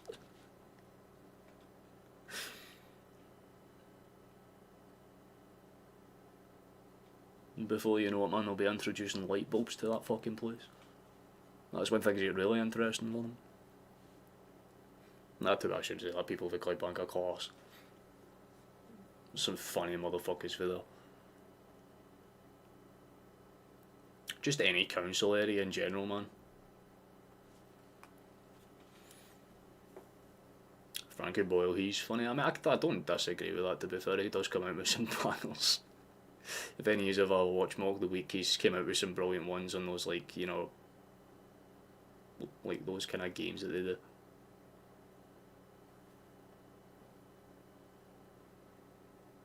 Like the lines that the, you know, that the Queen wouldn't say at the like Christmas like speech or whatever. It's like, my pussy is so old that it's haunted. Like those types of jokes. Frankie Boyle's quite good. Now between Renfrew and Clydebank, exactly that, mate. It's the same as a lot of old places that, like, even up further north and stuff, places like Aberfeldy that used to be shiteholes that are now actually quite posh. I wouldn't say rich, but posh for sure. Edinburgh's just always been like that, to be honest with you. Inverness is mixed. Dundee's more kind of council orientated, and there's some really top class people for there as well. Doesn't matter where you go, there's always going to be people that are insane in every aspect of Scottish culture. That's what makes us great. And we did just get recently voted as the funniest people on the planet. Shows we're doing something right. Not a lot, but we're doing something right.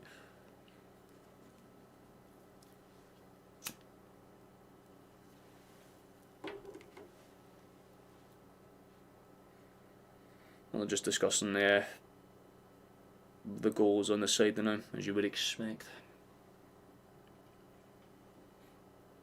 You live in Renfrew, sadly. I'm sorry to inform you that I grew up in a shithole.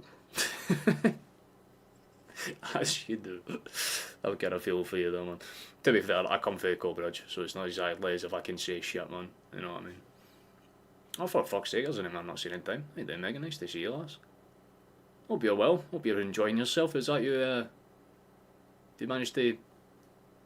fuck, when was the last time we spoke? At least a month or two ago now, right? I know you got back from France. How did that go? Hopefully you've been keeping yourself busy, and you've picked a good time to join us. We're just discussing all of the, all of the pros and cons of being from this country, I guess. Things you love to see. Bye. I mean, I'm pretty sure you're from Dundee as well, ironically. It's like I fucking spoke that shit into existence. That's scary, actually. Don't know. Only got a few minutes until we kick off again. Probably about 2 or 3 from this point, so if you want a wee cup of tea or a piss, now would be the time to go and do it. It's him. Exactly that, man. That's exactly the way that I look at it. You can't fault where you're from. I come from one of the worst towns in this country, full stop bottom line. Doesn't mean that I'm a bad person. There's good people from everywhere. Good for you, man. That's fucking class. It's nice to see you've actually got like a set place. Happy to hear that, lass. That's fucking top tier. How's the game been? Pretty mid, to be honest. We've had a few moments. We had the post. Sriracha did that right at the end of the game. We also had a disallowed goal for offside after a really good run for Yang. It was just slightly mistimed on the pass from McCowan. But the 2 goals that we scored, one was very similar to the Feyenoord goal that we kind of caught the keeper off guard. It was a lovely, press from Rio, did well, got the ball across to Maeda, and it was just a simple kind of hitting into the net, nothing too complicated. The second goal was a lot better. And Gilles put his head in the line, took a boot to the face for Jamie McGrath to get a good header away. Keeper got a hand on it, but thankfully for us, Salinger's shite, so it was just kind of spilled into the net. Things I love to see. Ralston was about to run out onto the pitch and then he realised this to be called on it. Just fucking hit the brakes there. Nice to see. Second half's getting started now, about a minute or two. We talk about how bad Dundee is. No, we were kind of talking about how like every area, despite it's like shite places, or if they're posh or rich or poor or whatever, you're always going to have people that are quite nice from every area. It's why Scottish people are so well liked. Like you can come from one of the, like you can be like from a main city like Glasgow or Edinburgh, you can be from like a tiny wee fisher town like Thurso or wherever else, and you still have the same type of humour. I think it's just like a thing with Scottish people where we're all very cynical, but only allowed to be cynical about ourselves. Well, the second half is about to get underway though. So,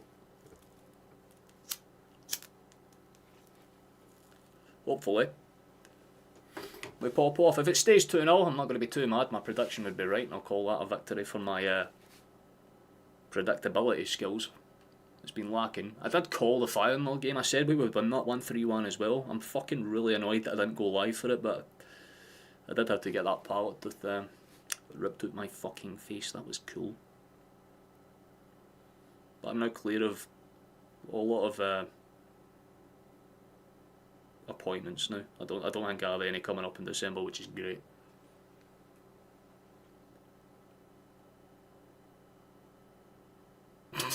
Fair point, actually.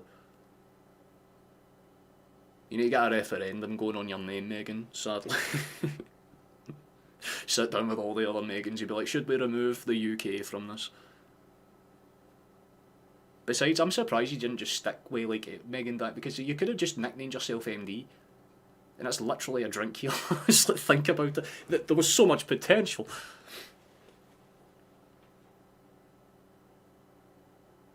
Oh, that's awkward actually. Hold on, Hibs. Chance. Poked away last second by McGregor. He had to get something on that. Not the greatest retaining touch from Italian. Kind of focus up on the game a little here, because you'd imagine Hibs would come out fighting in the second half. You wouldn't sit them, well, expect them to sit in and do very little. That would be very surprising if anything if they fucking stick with that tactic for the first half. They'd have to go at them.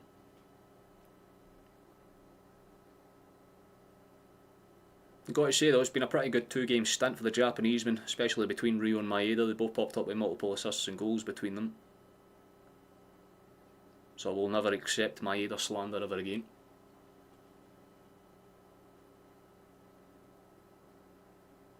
See?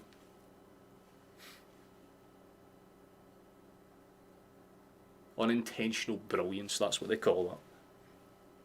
like a Ronnie Dahlia tactic. It's a Hail Mary, but it fucking works. It makes it work well. It's a good ball into space. Oh, that's actually a really good ball into space. Hold on a second. Good taking touch. Well played in. He's going to have to play the back though. Yeah, fuck off. It was a good break down that side. Yang made the right call playing it back. He was under pressure there. It's a good step and press on that far side. Give Hibs their credit. They knew if that ball got in behind, it was more or less like a 4v3 break almost.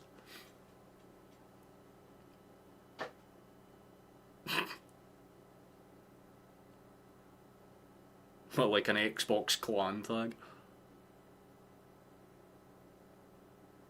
Make it a promo code or something.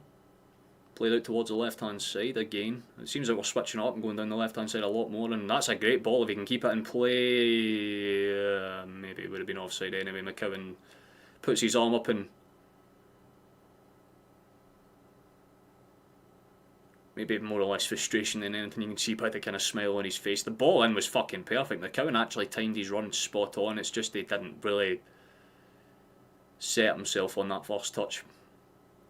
A little unlucky, but the ball for Sriracha was fucking top class.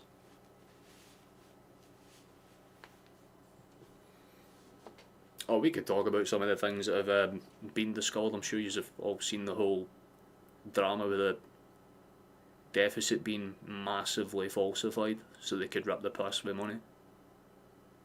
That's good. Michael pops out towards the side.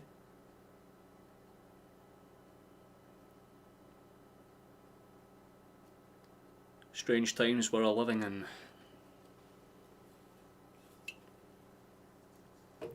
What's your guys' views on Nancy? I want us to give Martin the job for the next. We were talking about it in the first half, ironically enough. Most of us are in agreement that at the least, if O'Neill was up to it and he wanted to do it, keep him until the end of the season, because what would be the point in taking him out when he's doing such a good job with a very, let's say, limited squad? Not in the sense that they're, you know, not full of talent. Of course, in terms of money and value, they're easily one of the better teams in the league.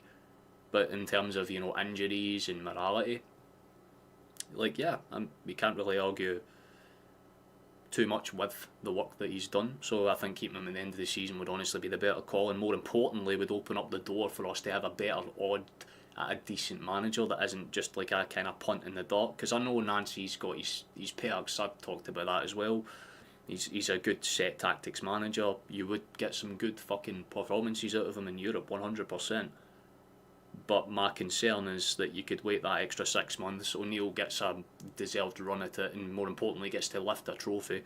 I'd love to see him stay at least until the final next week, so he can, you know, if we obviously beats him, I don't want to make assumptions, but if we do, at least he gets to lift a trophy. It's the least the man deserves. So yeah, I don't see any problems if he wanted to stay at the end of the season, but it's more on him, right? Like if he wants to do it, because he's been very adamant from the point he came in that he's not really asked about doing it on a long-term basis. How you doing, Tommy? Nice to see you, my guy. Would love to, yeah, honestly. Sadly can't see it. It's down to him, because at the end of the day, he's a man, he's in his 70s. He should be sitting on a chair doing punditry, not standing out in the touchline screaming at players because they're missing sitters. Speaking of chances, here's a one into the box for Hibs. It's not a bad attempt either, by the way. It's a great run for their skipper. Boyle gets on the end of it, flicks it on, but doesn't necessarily keep it on target. The ball out towards the far side was class to start the attack. The touch was really good. Again, Donovan gets bested down that far side. If there is a change, it might... Oh, it's not... I'm sorry, what the fuck am I even saying? It's McGregor that's tracking back. Or is it? Maybe it's Arn. Oh, it's Arn. That's even more confusion. Why is he the one marking him? Fair enough, can't even argue with it, to be honest. You want to see me win a trophy and I wasn't allowed to see him. I was a child. I probably vaguely remember, I guess, if you're lucky. Probably not, man. I would have been like 2 or 3. But he's a man that a lot of Celtic men have time for, and I now have like a first-hand account as to why. The guy is top class inside and out. Brilliant personality, brilliant manager, and just a brilliant man. Deserves all his plaudits and then some. It's a good ball out for Schmeichel. Actually, a really good ball out for Schmeichel. How's the touch? McCowan's just not doing the best job with that. McCowan sad. I mean, there was also a throw in. He thought he got off the Hibsman, but Linesman disagrees. Are they checking for a handball call, I guess? Did it come off of a hand?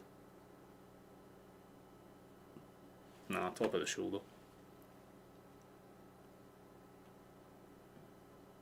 Yep, there ain't a cool alert looking at.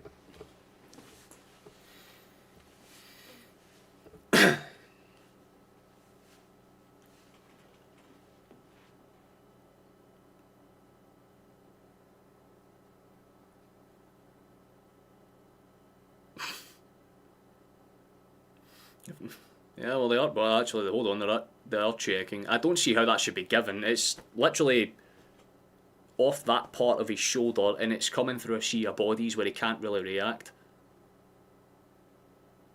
But of course, they're going to go and look at VAR. That's incredible. If they do find a way to give this, I'll almost be impressed by the bullshittery.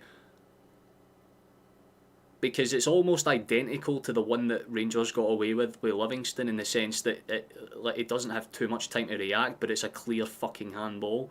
It's not even that with this one. It comes off the top of his shoulder after it goes between like Arn and I'm not sure who it is that's trying to win the header ahead of Scales, but he kind of it just goes above his head and then hits the top of his shoulder. It doesn't affect the rhythm of play too much. It's a hard, yeah, like it's really hard because it's not below the sleeve. But because it's us, they've given the penalty. That's fucking ridiculous, by the way. I'm sorry, but that's just not even close to a correct call.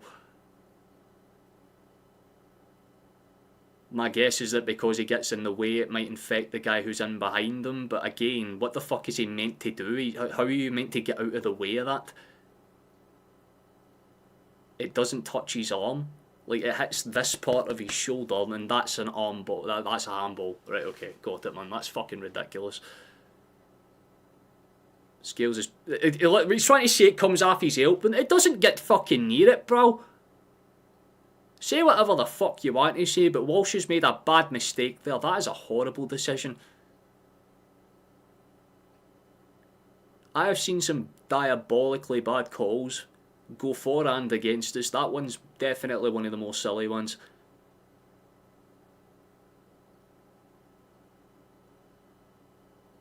Like, what are you meant to do in that? Like, he's... okay, whatever, fair enough, man. Penalty kick for Hibs. Ridiculous that they've even been allowed to get that chance, but nonetheless, right, they have to cheese us every way fucking possible, so here we go. Boyle.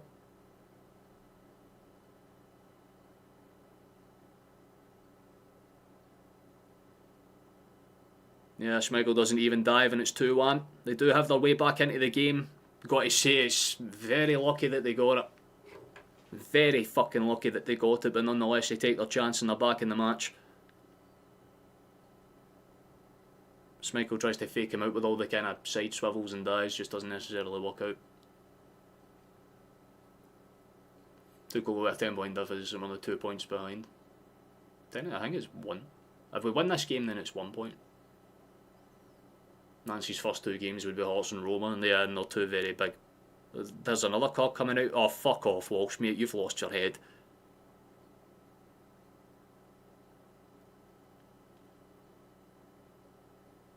I mean, hold on, off the ball, the Hibs player's getting in his face. That's a fucking... Bro's literally trying to throw hands, basically. That's what Schmeichel's got his arms out like that, as if to say, well, how the fuck am I getting yellow carded for this? But the guy that's literally throwing fucking hands is like, ah, no, I'll get away with that. Fuck off. You better be in the book and all. Honestly, you should be checking. They've dodged a fucking red card with that goddamn boot to the face in the first half, and they've definitely looked like they've gotten away with one there. What the fuck is going on with the calls this match? They get VAR involved to get wrong as well. They're not doing a fucking solid job, the referees, this match, are they? For both sides.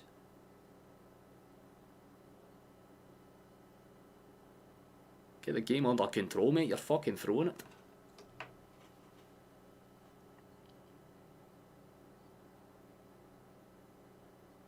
So much trust me, man. Braveheart's about as historically inaccurate as any film can probably be.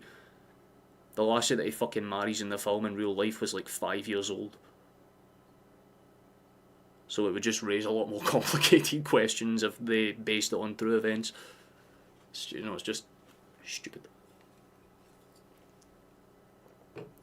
Bringing Martin in was a wise move from the board. Yeah, but that's the thing, it's probably the only wise move they'll do. And they're like, shit, we made a good decision, let's ruin that immediately by bringing in somebody that doesn't even give a fuck about the club in any capacity.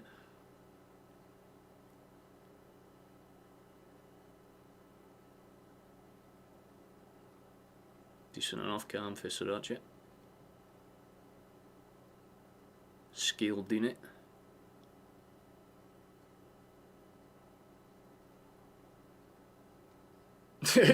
Correcting the production to make it 3-1, I like that, Tommy. It'd be nice if that was the case. If it ends 3-1, it's a solid back-to-back result, 6 goals scored in less than 4 or 5 days. It'd be a solid turn of form for us, I'd take it.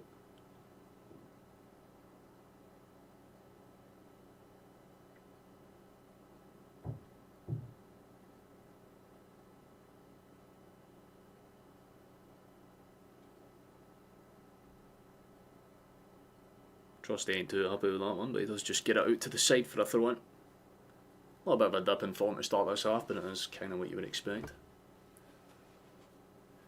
You've been watching Stranger Things? Fuck nah, man, I stopped watching that after like the 3rd season. No disrespect to it, but I feel like it's just trying to do too much now. Plus all of the fucking, like, ads that I'm seeing for it just put me off watching it even more. I don't like being forced to watch something just because ads are constantly playing about. That shit annoys me more than anything. But I get it, it's cool because it's from the 80s and has that aesthetical theme, but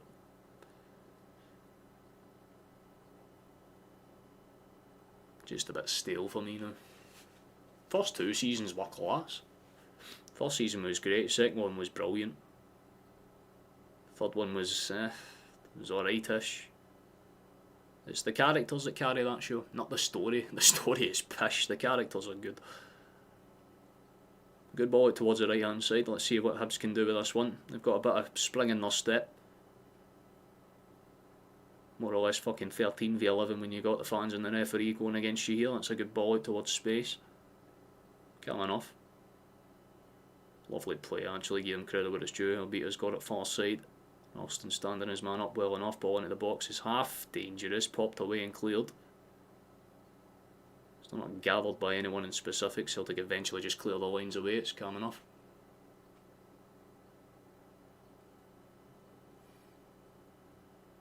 Oh yeah, no, I'd imagine there'll be some fucked up kills. It is literally about fucking with the kind of wrong side of things, I guess.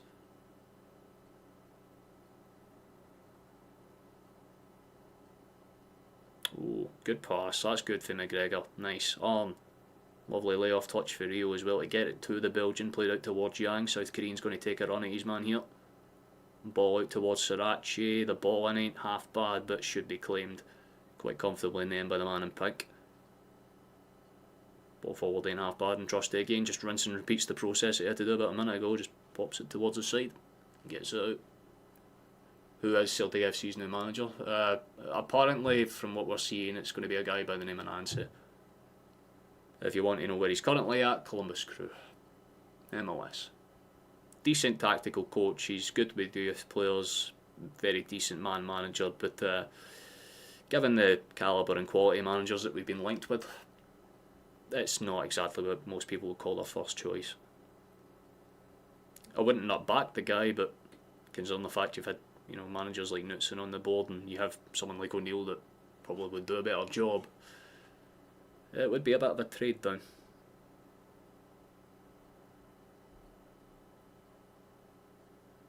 So, good break in behind, nearly works out for us there. Young's touch just a little lacking, let's say, sent forward by Hibs. It looks like it was offside when he played it in behind. Yeah, there we go, flag goes up in the end.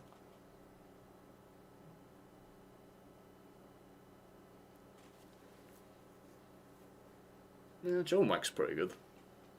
But it's the same thing. It's always the first two films of any film that ever comes out that does more than like 3 or 4 films. It's the first two that do well. It's going to be McCowan that comes off for Negrin, as we kind of said. The other change is actually Sriracha that's going to come off, and I believe Tierney's going to come on. It's a little surprising. Sriracha was having a relatively good game. But fresh legs on the pitch at the back is never a bad thing. Martin O'Neill's probably just thinking stable the ship where we can't. Keep Martin O'Neill. Yeah, a lot of us are in the same boat. If O'Neill wanted to keep the job, I'd 100% take it. 100%. Guy understands the club, and sometimes that's all you really need to get a club to kick into gear. And if he's doing this now and you've got some star players still out and injured, fuck me, imagine what he's going to be capable of doing when he has like Johnston fully fit, Jota fully fit, and the actual fully fit. Carter Vickers fully fit, like my god man, he could certainly build a pretty interesting team for damn sure.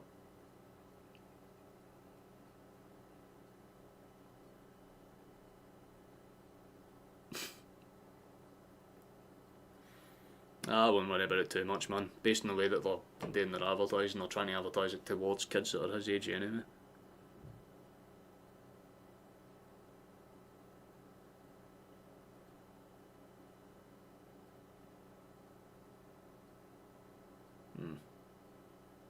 Not like that for Benji, good pass.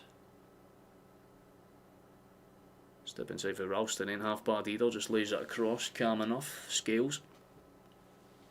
Definitely a quiet start to the second half of Celtic in terms of shots, very few of them. The only real thing of note that's happened so far, you would say, is that penalty call, which is quite controversial to say the least. Probably right in its own way, but certainly wrong from a... oh, for fuck's sake. Poor Barca when we're just giving the ball away pretty much right in the worst area you can. Just outside our box. Will it keep Martin O'Neill? Yeah, 100%. If he wants to though. It's just the only tiny caveat that I have with him is the fact that from the moment he's came in, he's literally talking like he can't be arsed. He's just wanting to, you know, chill the fuck out, which I can fully understand. He's more within his rights to do that.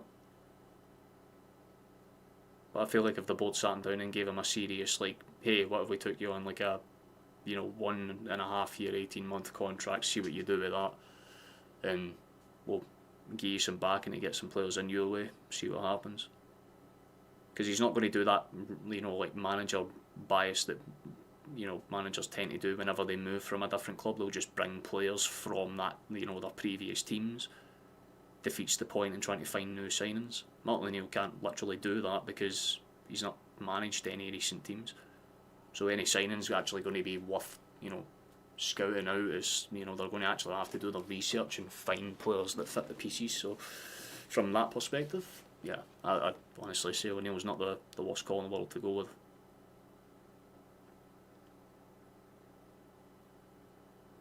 There was a shot from Young there, but just bounced around and I think it was pulled back for offside anyway, so it doesn't matter.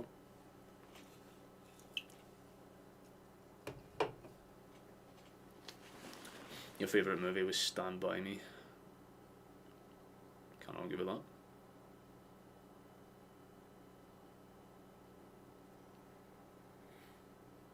Best movie for me is Interstellar, just because I'm obsessed with space. And when that film came out, I fucking fell in love with it, and I still, every now and then, whenever I watch it, it brings me a lot of joy. Plus the soundtrack. The soundtrack is so good for that film, man. Hans Zimmer is a brilliant composer. And Christopher Nolan is a hell of a director. It was a power combo for the get-go. You cannot love Matthew McConaughey. Scales. I don't know what the worst I would see. There's been a ton of shit films, man. Probably one of the, like... I don't know, what's that one where fucking Jason's futuristic, that really crappy horror film? That one sucked.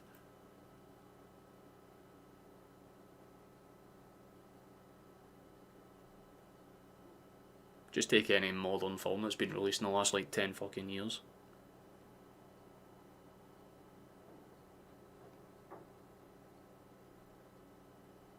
Good break. There we go. That's something. Nice. There we football, Celtic. There we go. Football. Nice to see. Don't go back. And he's gone backwards. That defeats the point, man. Like, again, you break the fucking three at the front and then just... We'll pass it right back so they can set up and have to go fucking through them again. It's so... Stop it. Stop it now. Scales. Just step out, there you go. Big man, that's what we love to see. There's a break. There we go, forward pass, and it's so good to see when you do it nicely. Tierney. Cross deflects, he should still actually get maybe something on this. Yang goes down. He's trying to get a penalty for something. That's a great pullback for Rio, tries to get the ball in. I mean, Yang has stayed down. Looks like he definitely got collided with. It's just a case of what the fuck happened.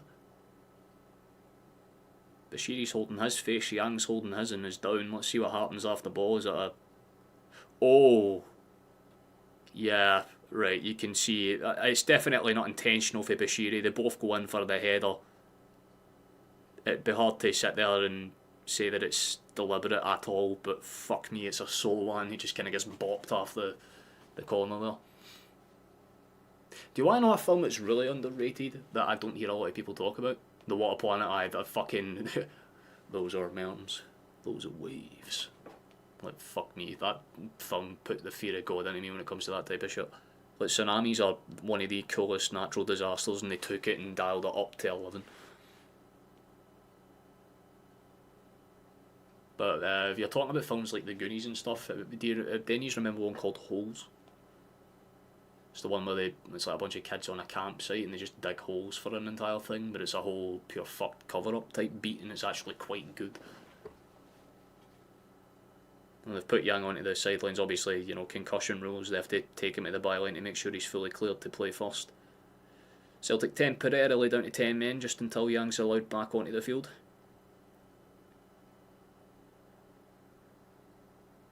Which will happen either the next time the ball goes out of play or there's a sustained stoppage. Aye, how you doing, Shito? Nice to see you, my guy. I wasn't expecting you to be up and early this. Fucking... It's dead set end of the day. Nice to see you. And if you want me to summarise it in brass tacks for you, Shito, it's been the standard type of performance that you would expect. Celtic have done enough. Hibs got a penalty for something, I guess. It's a pretty nefarious handball call because it doesn't really hit his hand, it's more of a shoulder ball than anything, but hey.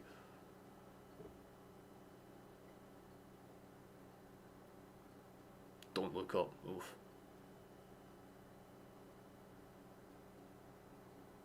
Yeah, that one is pretty good. Oh, that's going to be a foul, yeah. I was going to say, as much as it will piss Logan off, it's definitely a push on Ralston. I'll tell you with that. That replay just confirms it, just bundles through the back of him.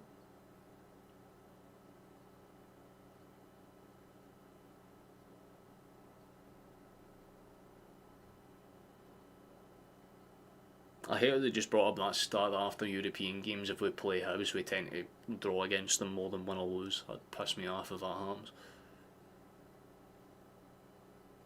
Can't really say either team have been a dominant side in this half. It's been pretty even Stevens across the board. Celtic probably having more of the ball. Hibs getting the goal. Yeah, about as even Stevens as you could say.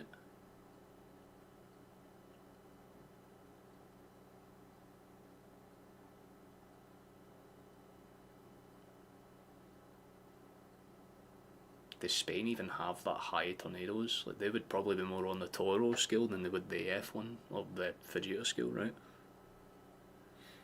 I know my shit about tornadoes too, my guy. I know there's been 2 in Scotland, both less than F1 level. We have Toros. What Americans basically call dust devils, except we just get them in mountain ranges. So there's no dust, hence the name Toro. It's just wind. That's a deflected cross. Schmeichel, fucking hell, man. Does the right thing to just step out.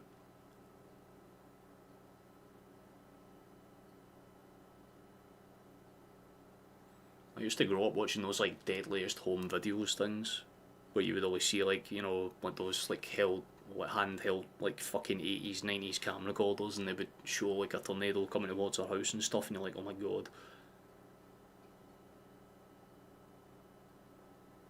That one that has like the dead man walking tornado is fucking creepy, man. But they're majestic. Tornadoes are majestic. They're like lions, beautiful, but admire them from a distance. You don't want to get too close, you'll get ripped apart.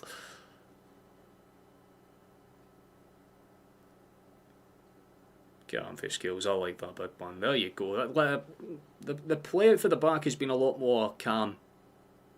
They don't seem as kind of squirrely with the balls out for the back. It's pretty, you know, one touch, move it on, one touch, move it on. Midfielders are only really taking maybe 2 or 3 seconds with the ball at most before it's getting kind of pushed onto the next person, which keeps Hibs moving, tires them out at the very least. Good cut back by Tierney there. Case in point, it just keeps them stretched out and moving. Comes at the expense of limiting the chances that we have though. And obviously 1 goal leads are never safe bets, let's say.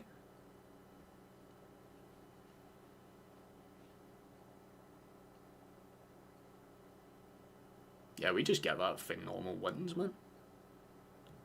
We had that storm earlier in the year, we just had wins that were casually hitting the fucking 60s and 70s just as is. Like, tornadoes are only really threatening once they get up past 100. That's when it can actually, you know, lift things off the ground that are heavier than they should be. Things like cars and shit. And even then, it's pretty rare that they do that much. You need like an F3 before it's something that you would consider like, oh shit, you need to go kind of thing. You need to figure your shit out, man. Run.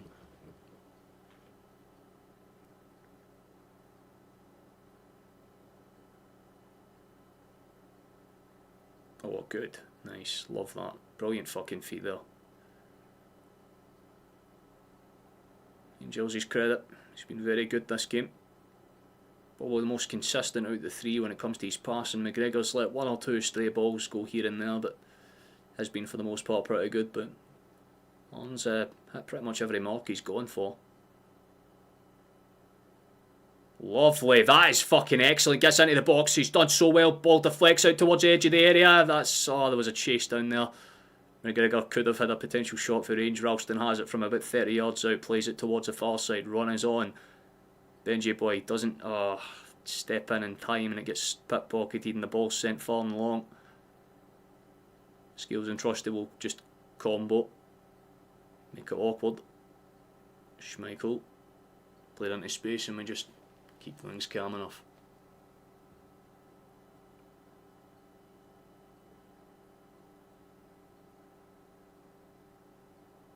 Oh, tornadoes do not terrify me in the slightest. I say that, but that's, you know, because I'm not for the fucking, you know, Dixie Lane or the Tornado Alley, right? Like, if you're, yeah, I feel like if you're from the kind of, you know, like Kansas or Oklahoma type areas, you've probably seen some absolute beasts. But in Britain, you usually just see like a couple of dust devils or whatever else. I love, I just seen the comment there. I love how like Australia call them whirly whirlies. They just rip the piss out of it. It's like, yeah, mate, we don't really need to worry about wind. It's like, we have spiders that can fuck you up more than a tornado can.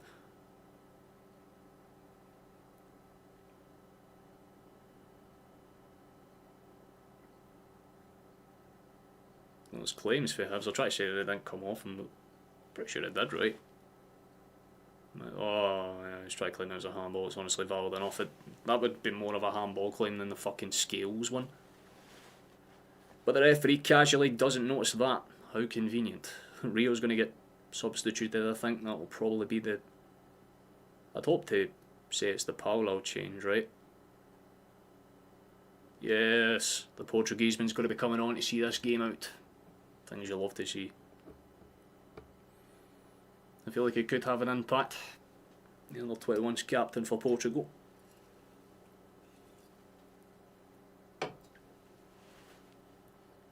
Or is it under 23s? I'm not sure. I know he's a captain at some level. Rio exits the pitch. But he's had a hell of a game. Popped up with a nice wee assist. Good pressing for that first goal that gave us the edge in this match. And the man about to take the corner gave us the other one. And Gills will have to just kind of swing this in and hope that it hits somebody on the head.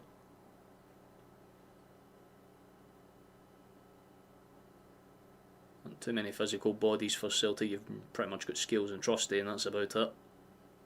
Oh my god, it's fucking bouncing around and Hibs stab it clear in the end. Another corner to come in.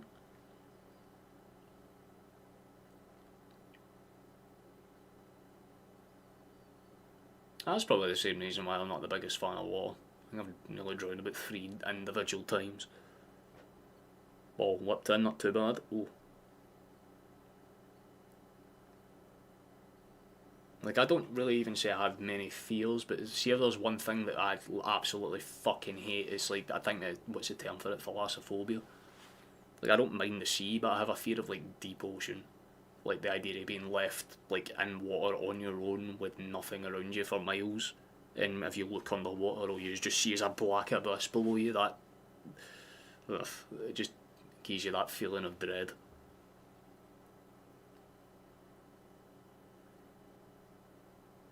Libs have gone all out with the changes. Boyle's off for Newell. That's one of the only ones I really recognise just by the faces. I didn't see the names on numbers on the back. Mulligan's came off as well. Apparently for a guy called Barlasso. Not a name I recognise, to be honest with you. And the other change I will confirm when it comes up. I just happened to miss it, my apologies.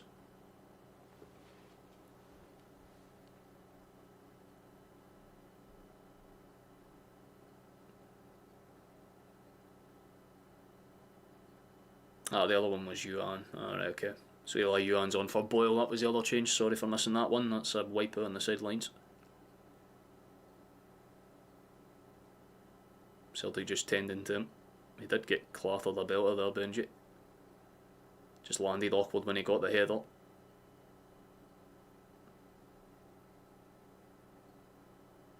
Don't know if he just got winded or something. I'm going to hope that's the case.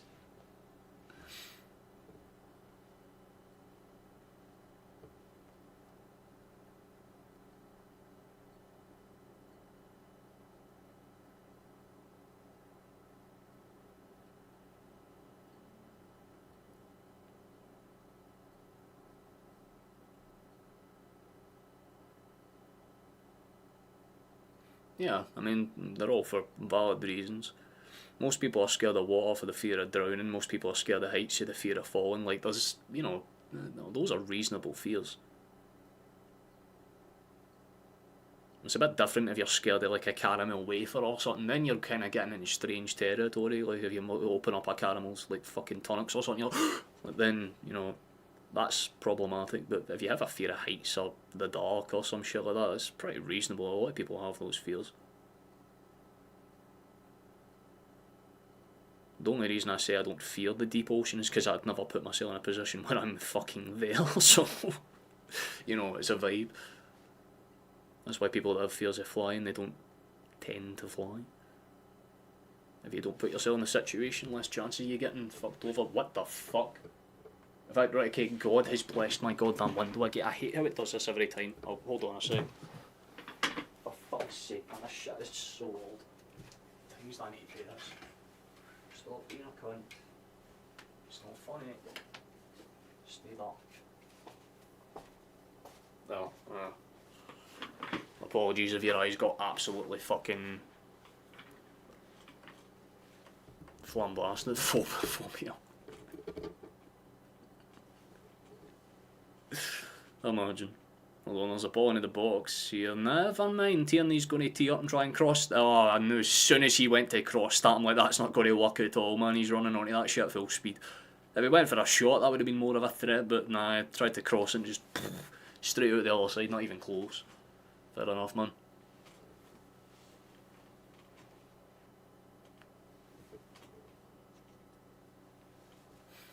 See, the one that makes me laugh is the fear of long words. And if you look up what the name for it is like, oh, it's just over necessarily long, and it's majestic because it means that Europhobia is literally your phobia. It's like that. That's such a clever, whatever fucking scientist or fucking neurologist came up with that. Genius.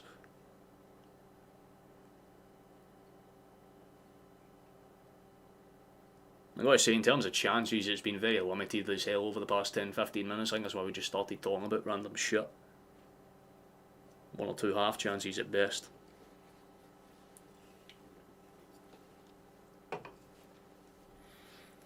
But Celtic did most of their damage and dirty work in the first half. It's been more of a just try and keep Hibs quiet for the second.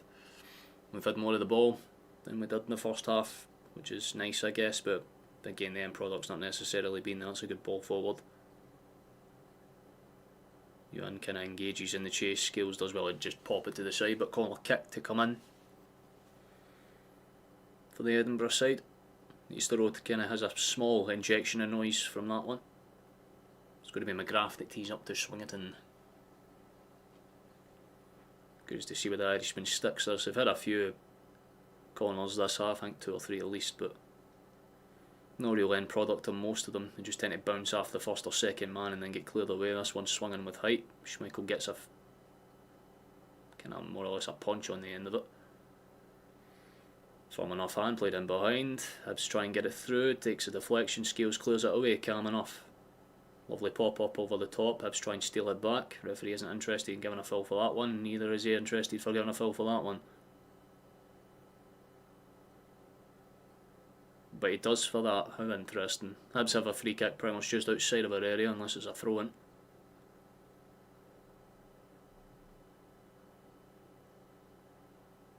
Nope.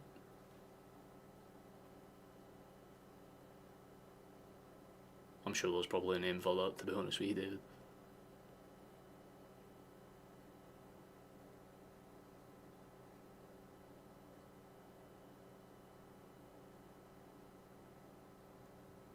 No. This one could be a bit more complicated because you've got a really good angle into the box here from McGrath's cross. Curious to see where it goes. But Celtic set up with the same type of system. More or less zonal, whipped in. Deflects, I think they've just hit the post in turn. That Schmeichel's just got a really good hand to it, and I think it might have been the Lar.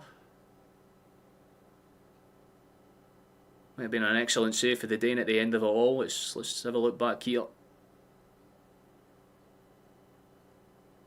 There was one man that was offside, but it wasn't the one that got on the end of it, so can't really argue there. It was a fucking great save in the end.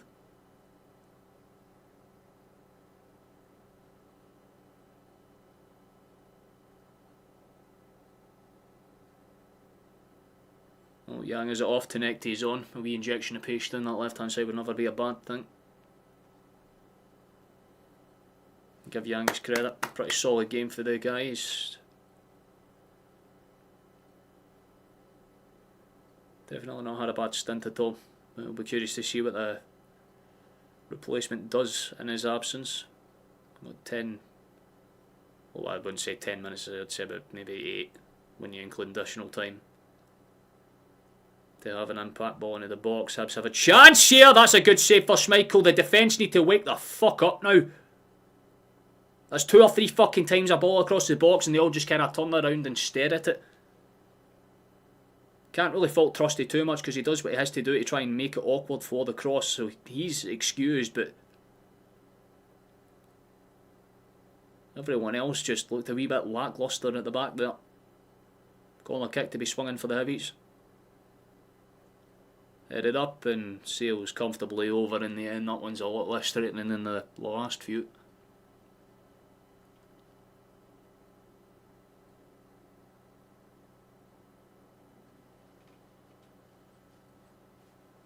I guess if you've been drinking enough times, that is a reasonable fear to have, kid.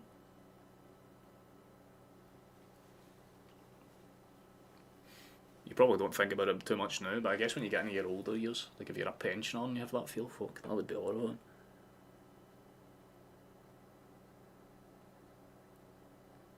What was also horrifying is the lack of convincing second half action for Celtic. First half, pretty decent, you know, we kicked on. Grabbed 2 goals, pretty solid stuff. Second half's been a very stale, let's say, barely any fucking chance creation at all. Got into the box a few times, but that's about the extent of it. Besides that, no real shots. Haven't really made Salinger work too much at all. It's got to be a foul, surely, yeah. 2 Celtic bodies are down and a Hibs body hits the deck for good measure. No, I shouldn't have a little last call. If you'd like to leave a like on the stream if you haven't done so already, that'd be very much appreciated. Same with any subscribers. We're trying to work our way towards 1800, although I'm pretty sure everyone that in here is probably already subscribed. We'll check just to make sure, because we don't like to leave anyone out if we don't have to.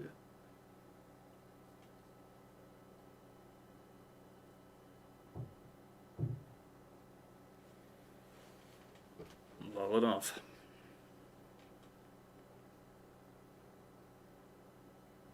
We've got about 2 minutes left. Chance for Celtic to maybe do something from this. McGregor just discussing with Benji and on what the play should be here.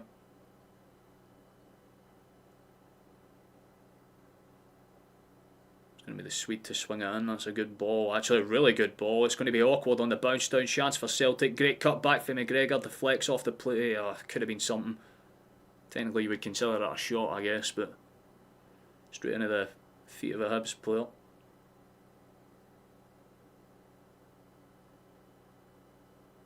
And it's not good because Trusty's stayed down and he's got his teeth. Oh no, he's biting down on his shot. That's not a good sign.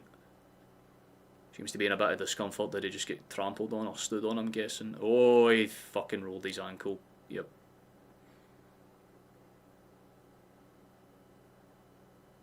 That's going to be a sore one to kind of see the game out with, but fair enough.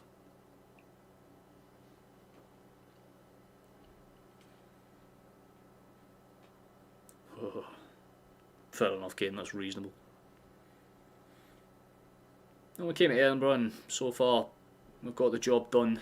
We hold on, it's not too bad at all, we'll take it. Kind of puts everyone else under pressure in their own ways. It puts the pressure on Hearts to win to keep their gap as is. Make sure the Rangers need to win later on the day as well. I'm pretty sure they kick off in about 9 minutes actually. Oh, there's another chance for Hibs. It's another block and do well enough there. Fucking excellent work for skills to just kind of keep it awkward there for you, Ant. Rocky was there as well to kind of force the issue. It was decent all round. Good attacking for Hibs, good defending for Celtic. It could have been awkward.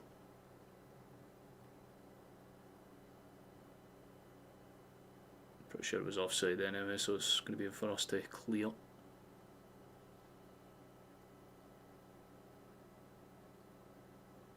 You mean like lucid dreams, David?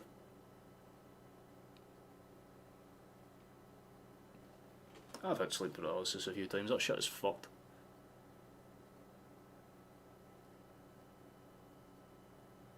All I know is that one of my lower points in life, 100%.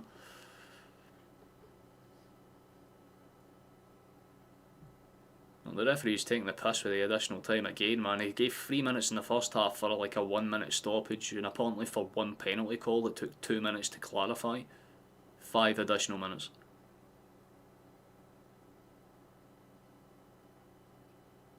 Don't know where the fuck he dug that out from, but nonetheless we're going to play it out anyway.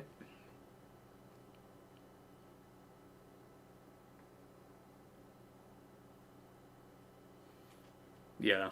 What's the saying for that? Like, there's like a hospital term for like when you're fully conscious and aware but you can't move or speak. Is it locked in syndrome? I don't want to assume that that's what it is, but I think it's something similar. That is genuinely terrifying. Like being aware of everything, being able to feel everything, but having no way to get any emotion across that. That's a loose challenge, I've got to say. It's the second time that the Belgian's been kind of blasted through by a Hibs player there, and you can tell by his reaction, he's sitting on the floor like, fuck's sake, man, why does this always have to happen to me? It's definitely not an intentional, again, like, he's just trying to get clippy with him, put pressure on him, and I mean, Noel's a respectable fella. I know for his previous games, he's actually a good player. He wouldn't do that intentionally, I don't think. We exchange your handshakes and stuff is always nice to see.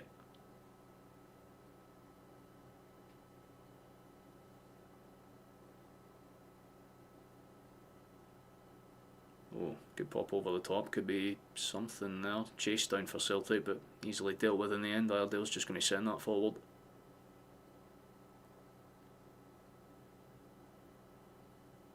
A couple of bounce around, Celtic gets it clear again. It's going to be a throw in on that far side halfway through the additional time now. I'll say that technically more than halfway through the additional time now. There's a couple of minutes left on the clock. Times are running out for Hibs to get something from this. Easter Road's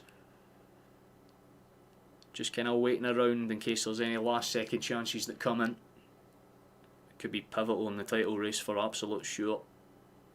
Pivotal for both team seasons anyway. Celtic need these 3 points to keep pace with Hearts, and Hibs also need those 3 points to realistically keep pace with the rest of the goddamn league.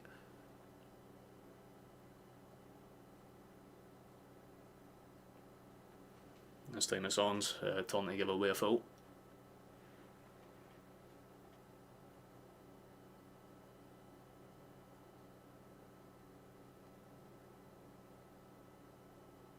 Yeah, I mean they're all relatively rational and reasonable feels, boys.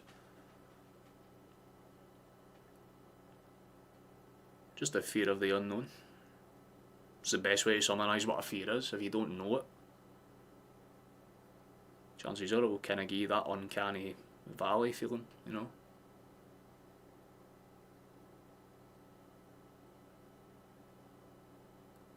Referee just stops the play. Iredale and Allen having words with the official. Ball into the box. They might just have to try and stab this in now. Time's running out for them. Ball is whipped in, awkward and up and away. Not really fully cleared though.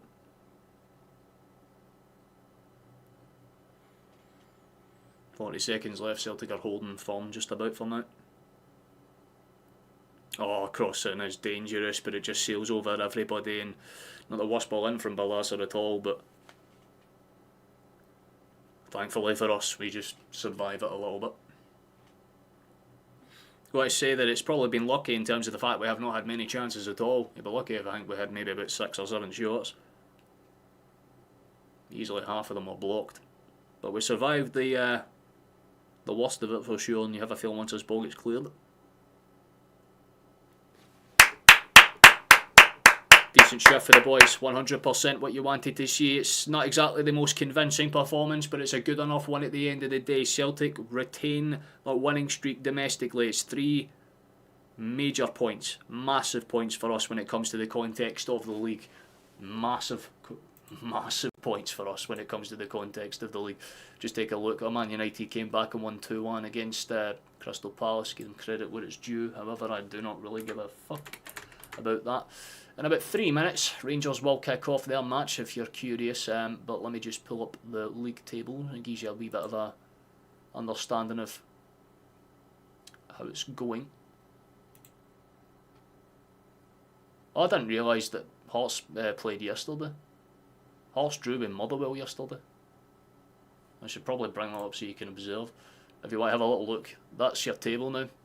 With Celtic still having a game in hand, by the way, it means that if we win that game in hand, we go above Hearts. They have fucked it for all intents and purposes. So that's hilarious. And like I said, that loss for Hibs won't do them too good, because it means that if Rangers win their game, chances are they'll be moving up above them.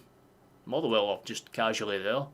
They've quietly had a very good stint and honestly probably played well enough to earn that point, I'd imagine. So credit to them where it's due. But in our game where it mattered, we popped off 2-1. Solid.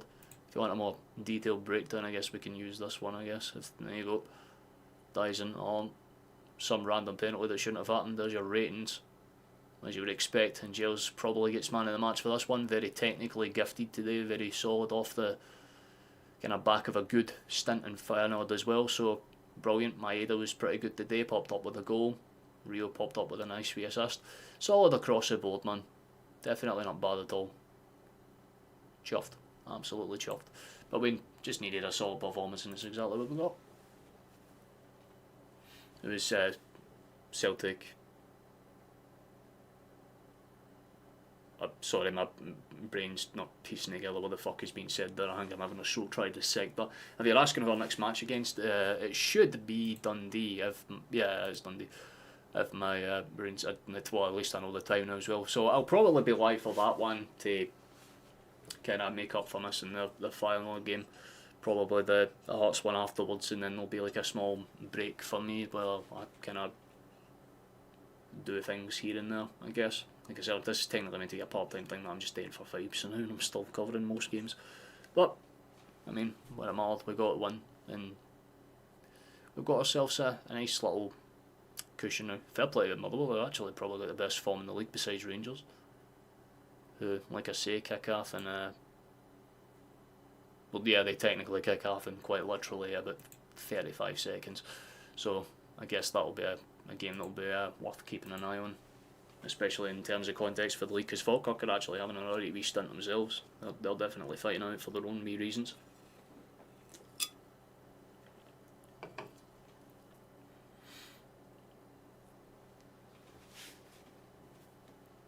Just glad for Martin O'Neill.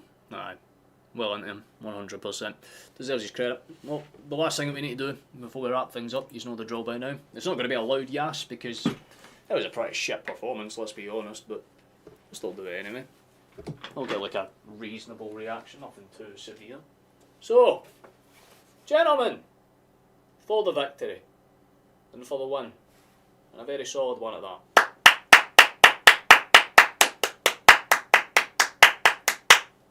Yes!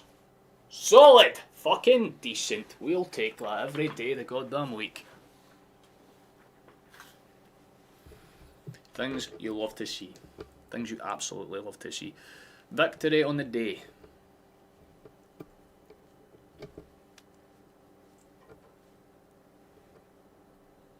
Oh, very solid and indeed it. But here's what I just did, Tommy. Probably typed that as I stood up to turn around. Oh, well. Decent enough, right? Can't say it's too bad at all. We wanted a solid performance, got a solid performance, therefore I am happy and chuffed. If we could keep that going, that'd be nice. Obviously there's some interesting games still to go. Aberdeen are up against Livingston. I wouldn't expect them to probably lose that match, so guess you kind of just wait, observe and see what happens with that one. But anyone that has joined us for this early kick-off, thank you for doing so. I understand that these ones are a bit more hard to make, let's say. You know what I mean? I was kind of considering even doing this stream myself. I just figured because I was up, I figured I would have. So to anyone that's joined us for this one, thank you for doing so. Like I said, the next time that we are live, let me just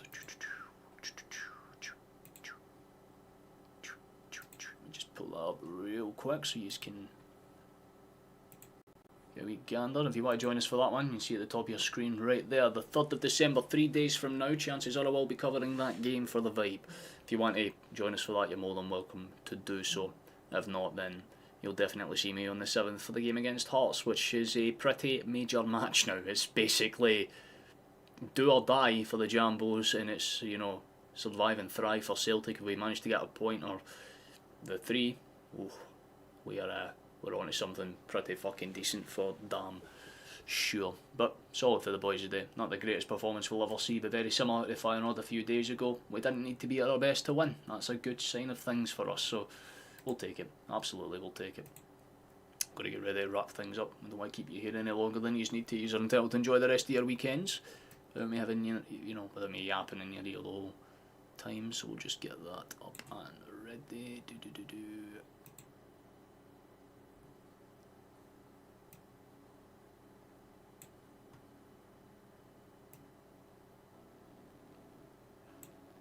Decent enough. And get ready to wrap things up. Pretty decent. All in, not too bad. I'll give one last check for subscribers and stuff, because like I said, I don't want to end stream without not shouting anyone out. But thank you for watching, thank you for coming along. For anyone that's been here for the start, or just a little bit of it, you're appreciated nonetheless. Hail to you, shit hole man, we love to see it, man. It's nice to have you in here. Likewise with you, Caden. Thank you for joining us, wee fella. It's much appreciated. If you want to join us for the next one, like I said, that's in a few days from now against Dundee. And if you want to kind of check out other videos that are on this channel, you can go on and if you look through the playlists, basically every VOD I've ever done, they'll get privated at the end of this season. So if you want to look over old footage, that'll probably be your chance to do so. If not, there's some videos and some shorts that you can observe too. And you can join us in the Discord as well. Well, there's a bunch of things like clips and other little things that we do here and there, and amongst the and amongst the calls and community little things that we do here and there. You can join us for those as well if you would like to do so. I kind of hope that the next time we speak to you, Celtic are in a pretty good position and have the ability to pop on and get what we need. And we're up against a pretty good Dundee side next time out. It definitely caused us problems before, so we're probably not going to want to follow that same mistake again. You take it easy, Loz. Absolute class having you in here as well, lad. We'll leave you to it and enjoy yourselves. And like I always say, Celtic are still the best goddamn team in the world.